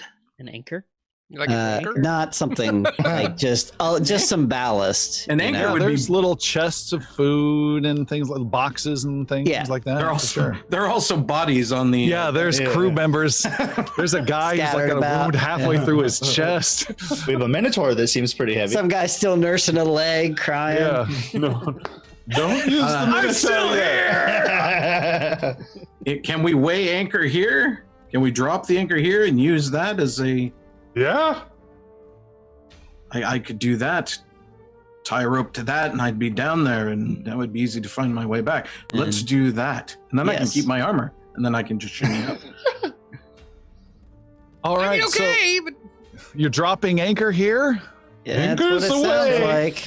All right, the crew, particularly the Minotaur lady, throws the anchor overboard. It splashes down and makes its way quickly down 100 feet to the surface below. And Brenros, then you're this chain follows it. That's supposed to be attached. This is just one of those kind of very days. literal. Sorry. Did I do it right? Do you And want? Brenros, you're staying in your armor. I like everyone pauses like, should he not stay in his armor? Why is he asking like that? Brenros will remove his armor. And All right, what about your sword? sword and shield will all stay aboard ship. So Everything. we are in a loincloth Brenros situation then. I'm still trained, even though unarmored. All right, so we have a mostly naked Sir Brenros with those sinewy old man muscles. Little chicken arms. Oh wait, no, he's got a 20 strength. He's pretty. He's buff. He looks like in armor for a he reason. looks like the dude in Avatar, like the where he got one Yeah, mission or and everything's I'm even gonna thinking kill of you. a couple months of modern day Schwarzenegger putting effort in for a movie. Exactly. The last A little more stand. barrel chested, but you can tell there's still some muscles there. As a More, muscle. more breast than chest. Yeah.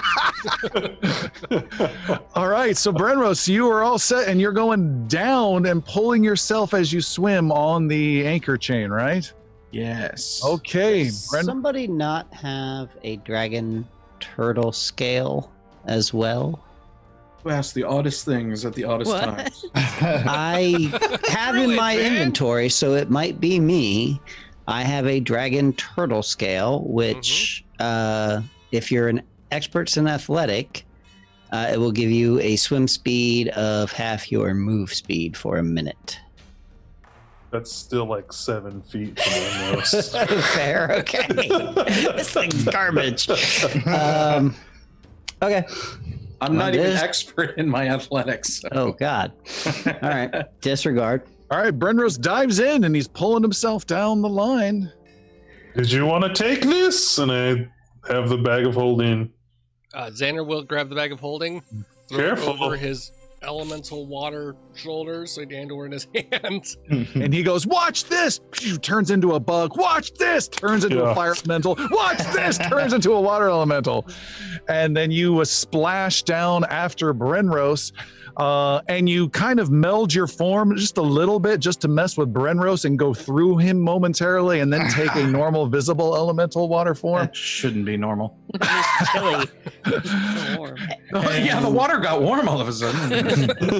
Xander's circling around you playfully. Sildren, were you joining them? I am. Sildren leaps over the edge into a dive as he is descending. His extended arms in the dive turn into a mouth. Yaro wants to make a suggestion to Sojourn before he jumps over the ledge. I'm like, Running out of time with Yeah. breath here, sir. Paws in the air. Pierce, if you wouldn't mind, give Sojourn the ring so they can communicate down there. Maybe? Do you have to be attuned? Yeah, Sildren you gotta will be jump sure. in. Oh, you do? Okay. Good idea. Good idea.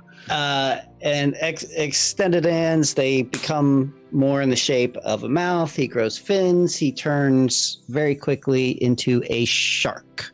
You change form. Change What? form. This is animal form. It only lasts a minute. Move speed of 35. Ooh.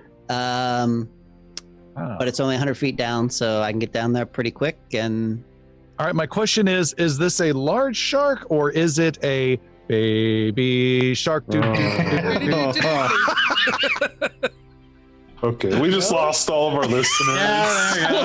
We gained a really good title. Oh no! that was the straw that broke the back. Sir Brenros, you panic as a shark is closing in on your 6, quickly gaining on you. It also then playfully circles around. You have a shark and a water elemental circling you in tandem like a Cirque du Soleil show as you're heading on down to the bottom of the ocean that has a giant storm above it. As you descend, Brenros, you have the crazy breathing. What's it called? Heavy breathing? What is it called? That would be the exact Heavy opposite breathing. of what I need to have. Remember, breath control. 25 times longer than usual breath. This is a freakishly strong perk. So you're Where's the doing latex fine, mask that Brenros. comes with it? What's that? Where's the latex mask that comes with it? Yeah. And you're pulling yourself, and you guys reach the surface. Reach the opposite. Reach the floor of the ocean. Before you reach the actual bottom, Brenros, you see the water elemental peel off and head in a certain direction. And so you start swimming in your loincloth, making your way towards a ship very slowly. You're swimming and swimming. Shark and elemental, you guys are already there. It will take some time for Brenros to reach you. Are you doing anything? Xander will take the bag of holding and start putting the silver into the bag. All right, you go down into the ship, swimming around to the different decks, reach the deck with the silver, have Silver, the bag of... try to head him off and get him to wait until we get Sir Brenros, because if that is the balance and it goes down, Sir Brenros isn't here yet. Will that matter? Does Sir Brenros need to go down with it? Well, I think that was the plan, to have the three of us. I mean, why else is he? I mean, he If it In goes case we coming- need him. Yeah, the plan was We don't need I'm him. here for if that's not the moral trigger, support. then he can push. yeah. That's pushing might help. Xander, you have one problem. You One and problem. all of your gear change form with you. Oh, that is an issue. No. He could have given to you after the fact. So you're fine. You're fine. You're Okay. fine. Yeah, that'll work. Okay, so you're able to have some sort of physical form with your hand and you're scooping the coins, or you're waiting? It depends on how convincing the shark is. Sharks are pretty Just damn convincing. Get out of the way. No, sit. Sit. Dinner's at 6. No. Xander, you take 1 point of piercing damage as you are very gently pulled on your arm away from the silver coins. I'm now at half. You've wounded me, Sildren. At half health now. Sir Brenros, I'm leaking water. Brenros, you're only a third of the way to the boat, still swimming, but you can see weird, angry bubbles rising from inside the ship and floating up. Are they raising the ship?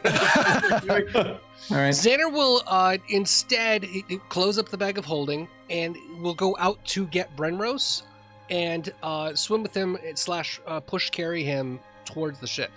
All right, you get the slightest boost to your speed, Renros, as you are gently pushed. Enjoy as the you decompression sickness. continue. Yeah, that has not been addressed. Why is my nose bleeding? It bends and the chokes. Oh. And you are pushed, and you finally make it to this old, halfway rotten wooden ship that is balanced precariously over this underwater cavern on the sea floor. It looks very ominous, this dark, deep chasm that descends into blackness. And again, you look way up, and you can see the distant form of the hull of the Taint. And again, just to make sure you guys understand, you are far away from the mainland, away from all the islands, inside of a massive swirling storm, on a ship with no real captain and at least a third of the crew necessary for it. You are now below that ship, and you are over a chasm inside another ship. Just giving the context. I think by maritime law, though, she is captain now. What, you're Depends there, on who's Brenros. there. Yeah, there. I can't speak underwater though, so I can just hold my breath. So Brenros just kind of braces himself up against the ship, ready to apply whatever strength. And then waiting for Shark it to- Sildren will go over to the silver and circle that and try to get. Oh, is that what you want? You want me to now get the silver? Weird. Okay, fine. Which is all bubbles. Smacks him with his tail. Xander goes and scoops up the silver as fast as possible into the All right, bag. Xander, you're scooping it up, but you are running low on time, so you cannot contribute right now to anything they're doing. But the shark and Brenros can. Brenros, you have your feet dug into the mud of the sea floor, and you are leaning up against the ship. Is the shark doing anything? Circling. Circling. Brenros, what are you up to? I'm waiting for some sort of cue, but I'm gonna start leaning into the ship and kind of rocking it on its Get the silver. fulcrum there if I can. All right. It does not move unless you put a heck of a lot of effort behind it. I will start putting a heck of a lot of effort behind it. All right. Brenros digs in. You start pushing, and your feet go the opposite direction in the mud, but you can make an athletics roll, please. Making an athletics roll. Huge. 20. 35. With a 35, your feet get pushed back and back and back with the resistance, but then they hold and you push and the ship starts to move and slide, and the water gets a little dark with the mud as it shifts in that, and you push and push and push and push. Xander, you feel as you're inside the vessel, the ship starting to move, and some of the silver that's still left behind starts to slide away from you. That's good enough. Xander will close the bag and he will push on the whatever direction the ship is going. He will push on the inside, also towards that direction. Okay. And you get out. You start pushing. You've claimed, by the way, 180 silver. I guess Palik, you can add 180 silver to your inventory because that is your bag. It's your bag of holding. It's not in Pleek's hands yet, so we'll see. I am curious on one thing though. When you open the bag of holding underwater, is it like a vacuum? Is it? Oh yeah, it just sucks up an infinite amount of ocean. I mean, it does have a maximum volume. The next time you open it up, it's just. Yeah. If you drop it, does it suction against the side of the ship and then it won't go? Sorry. The ship is being pushed and pushed. Brenros, you're doing a great job. It's teetering over the edge. Xander, you're also pushing and swimming and pushing on the front of the ship, and the whole thing goes to the edge, tips over, and then falls down the chasm. What is it called? The Near Course is the name of the ship you see, Brenros, that you're actually pushing on, and that disappears as this old remains of this ship disappear with the elemental Xander down into the black abyss. Xander starts Shark trying to get Sildren out. was in the ship as well at the time. I had you 'cause, circling outside. The silver Xander, was come on. inside the ship, right? I had you Are you not circling outside? No, I was wherever the silver was. Okay, so you're also inside then as it goes down. Jeremy, you were saying something? Yeah, going out, leaving ship now. You start swimming out. The ship, though, is at a weird angle. You can't make heads or tails of what's going on. And make a acrobatics roll, actually. Oh wow, okay. Wow, 2 again. That's a 2, but guess what? I have a hero point. Oh, you do? Can't get worse than a 2. No, can't. Woo! 30. With a 30, Xander is able to zip, and instantly finds his way out and comes shooting out like a firework, leaving just a shark circling around inside the vessel. You left some silver here. I think we need to be in the ship, but I don't know. I'm seeing Xander go. I'm gonna flee the ship as well. Okay, you also need to make an acrobatics roll to zip and zip between different rooms and corridors and hatches to get out. I will attempt to leave the ship. Good luck. Oh my god, that was so 28. With a 28, you make one wrong turn, turn back, make another turn, and finally are able to not even find the exit, but find a gap and smash through the wood to get out of the ship. And as you come out, Sildren in shark form, you can see about 80 feet above you is Xander, and about 50 feet above him is the edge of this chasm. So you're 130 feet down. And what's below me? What's below you is a dark shape of a ship that descends further and further and further into darkness. And above you, which you can't see because you're looking down, is the head of Sir Brenros, who's looking down. Brenros, you have plenty of breath in you, but you do see a elemental form and a shark form pulse, and then they both turn back into the normal Xander. And Sildren, more than 100 feet, they are now down into the chasm itself. Oof. Yeah. Yeah. That's the sound the spell makes when it breaks there. Oh my gosh. Okay. Brenros is thinking this is part of the plan. He's just looking over going, all right, another spell's coming. I'll wait. Nope. I'm all out. Oh my god! Xander can cast one more of his elemental form because he's got a lot. So I could reform, and if I can get back into it, I will drop down, knowing the time is about the same, to scoop up Sildren and head up. See if I can carry him essentially back up and worry about depressurization afterwards. I have to look at something that could be pretty bad. You're gonna have to drop the bag of holding when you go back into your form, or else it will turn. No, you wouldn't. No, it'll. It just won't be there anymore because it'll turn into one of, because it's now one of his possessions. Yeah. All right, we have a problem, a magical problem, Xander. About this one. Yeah, it's not going to be disastrous, but it could be disastrous. Xander, you mouth the words because it is also a verbal spell. Verbal spell. And the words don't work. You try and say them louder. You then try to really coalesce the magic on your lips and try to make it clear. I need you to make a Arcana or Nature roll to be able to get these words out clearly. And go ahead and add +2. I have a suggestion too, by the way, when you... I actually have a different thought. And I will be happy to make either of those, but here's where Xander's mind is going. All right. I'm in the chasm. I just pushed the ship down past the Stonehenge. You pushed the ship.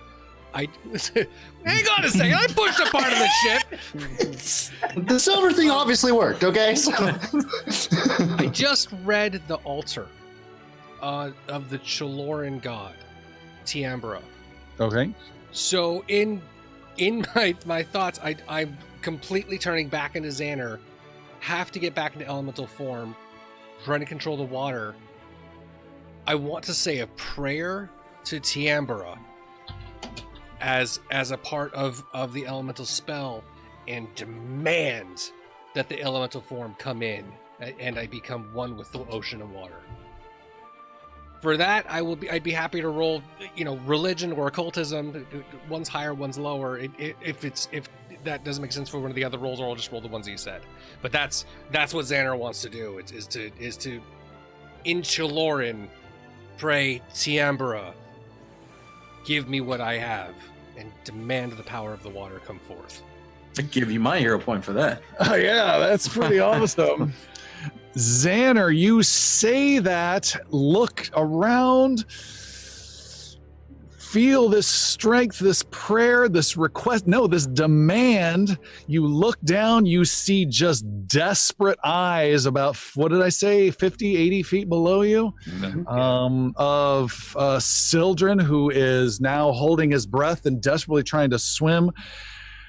All is quiet. Brenros, you're looking down into this dark chasm, seeing these distant friends of yours and seeing Xander failing to cast. And then, Brenros, the ground begins to shake and tremble, and the mud around you starts to slide and fall down into the chasm as there's this great, angry earthquake. You step back away as more mud falls around Xander. You're still waiting for some change and can see mud coming down in the and can see a lot of agitation to the water. And then Sildren, you are hit first by a massive blast of water from below as you are smashed by this huge gout of water. Make a reflex save of 31 or higher. Oh, God! That's a natural 1? Natural 1. Underwater. A god has been channeled. Yeah, this won't be good. Do you have any hero points, or did you give the last one to Xander? Nope, I have none. Oh no! And Sildren, you take. I'll see you soon, Yathane. Sildren, you take 80 points of bludgeoning damage as you are not only slammed by this water, but slammed. You've seen movies and scenes where someone's fallen down a cliff. This is Sildren being smashed up a cliff face repeatedly. You take 80 points of bludgeoning damage. Xander, you also need to make a reflex saving throw. Your save is a 29, though. It's a 31. 31. You take 20 points of bludgeoning damage as you are both blasted up out of this chasm. Brenros, you are blasted backwards 30 feet in almost like this lunar type situation where you're slowly falling backwards into the mud as you see your buddies just like anime style blasted way up past you. They are tossed around. Sildren like a freaking, like, I don't know, doll in a washing machine, just tossed and spun around like crazy. Like Cuba Gooding Jr. when he gets hit by the missile in Men of Honor. Just desperately trying for references now. Brenros, what do you want to do as you see your friends are vomited out of this chasm? They're certainly a lot closer than they were, so I start swimming for the nearest one. And they are above you 40, 50, 60 feet. I'm following them up. And then as we get closer to the surface, I start scooping them towards that surface. Okay. Does that make sense? Sure. You start swimming like crazy. Xander, you come to, you're shaking your head. You are about 50 feet underneath the surface and can see what's going on and shaking your head, and you can see where the ship is at. You cannot see any of your friends right now. Oh God. Okay, still underwater. Dang it. I'm looking at all of the spells that I cast, and like every one of them is verbal. Like it all requires spell words. I have an idea. Would you like to? Yeah. Well, what's your I idea? think we're open to any ideas. Well, you can't share it out of character, though. If you don't figure it out, I'll tell you after the game.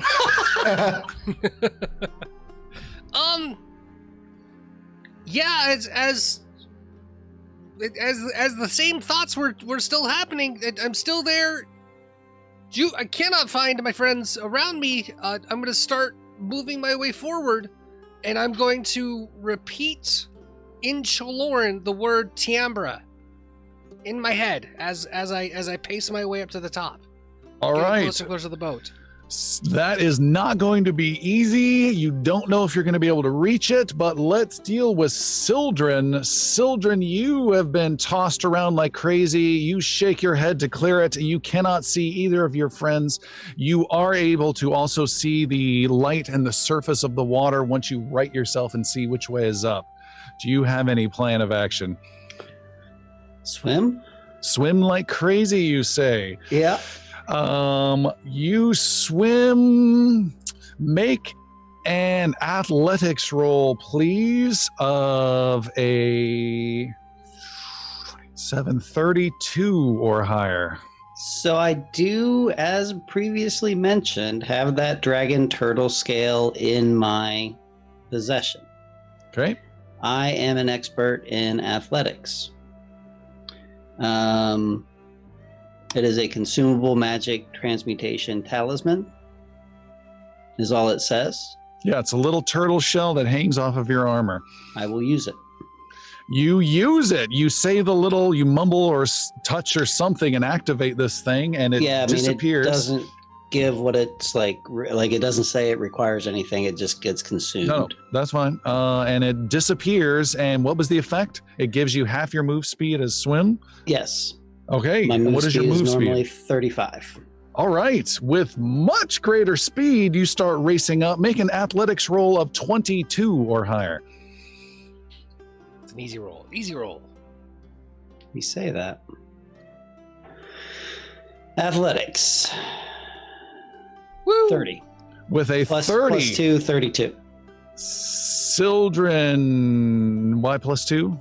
I thought you said there was a bonus to it. No, just 22. 22. Oh, okay. Okay. All right, Sildren, you race like crazy and you swim as fast as you can, and with increased speed with this magic talisman, you are able to reach the top of the surface and burst out, gasping for breath. Yaru, Piercy, Palik, you guys can see 80 feet off the port side, Sildren appears, not in his weird shark form, and he's gasping for breath desperately, sinks back down and is drowning and reappears again.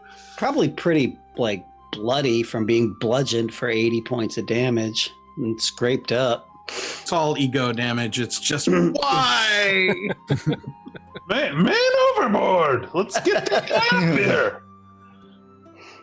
Yaru will cast Wind Jump and fly out there and go get him. All right, Yaru flies over, repeating. This one's a lot easier because there's not a raging storm in the way. You race over. What was your move speed again? 45. 45. You are able to get over to him, dragging him as slow. You don't make it back to the boat, but that's fine because the boat's not going anywhere, and you get him very close to the boat. You splash back into the water, and you're able to swim him the last 15, 20 feet. With Piercy's help, you're able to lift him up and get an exhausted and bedraggled Sildren to the top. Immediately just going to do battle medicine. Okay. Palik, you then see a second person appear, and that is the slightly balding head of Sir Brenros. I'm balding. Slightly. How far away is he from the ship? He's about 40 feet. Pattern baldness is a disadvantage. He's fine. He could have held his breath and gone back down again. Brenros, my man! Let's get you up here! Where's Xander? He'll be here shortly, I'm sure. Xander comes flying out of the water on some strange second huge propulsion gust of wind of water. Xander, take 10 more points of bludgeoning damage as you are launched 25 feet out of the water on a huge gout of water and then comes splashing down with a yelp. Ow! We can get Xander in a minute.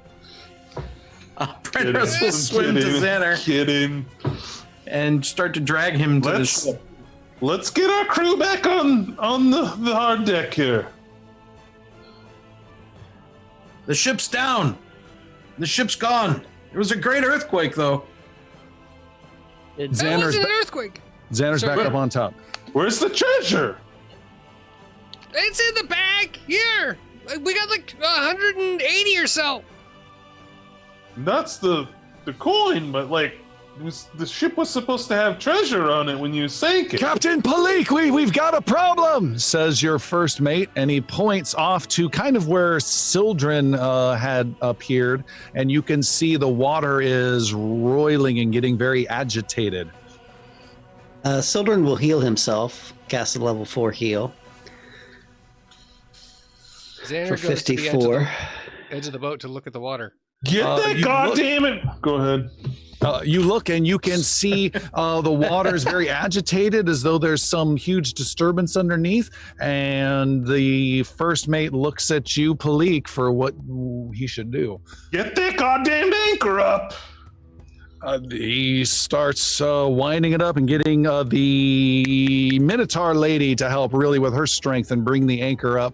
As he does so, Xander, keeping a close eye on it, you can see it is not a disturbance underneath the water. It is the water itself quickly turning into a twisting whirlpool off the side of the ship. You guys? Yeah, I see. That's a bad sign. What did the ship do that?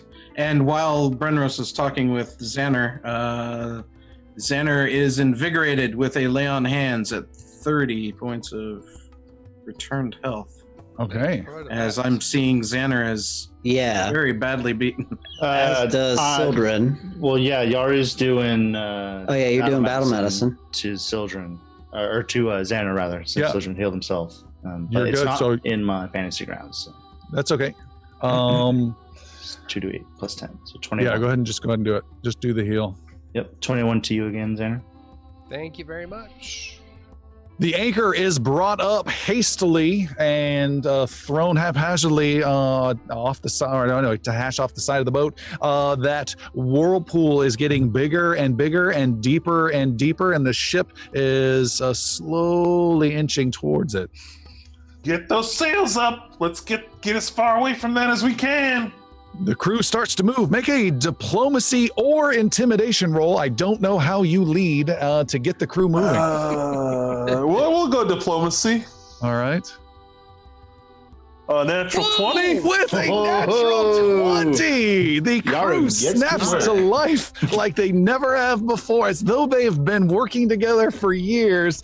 This bedraggled crew who want nothing more than to toss you off the side of the ship, heave to and get the ship going, the sails going, and picking up what little wind they can and getting the vessel out of the way of this whirlpool. The storm grows intense. There is a thick fog that has encircled this mile diameter of clear wind and light. The light's still coming down from above, but just this thick, dark fog from around the sides, this whirlpool growing, the taint just inching itself away further and further.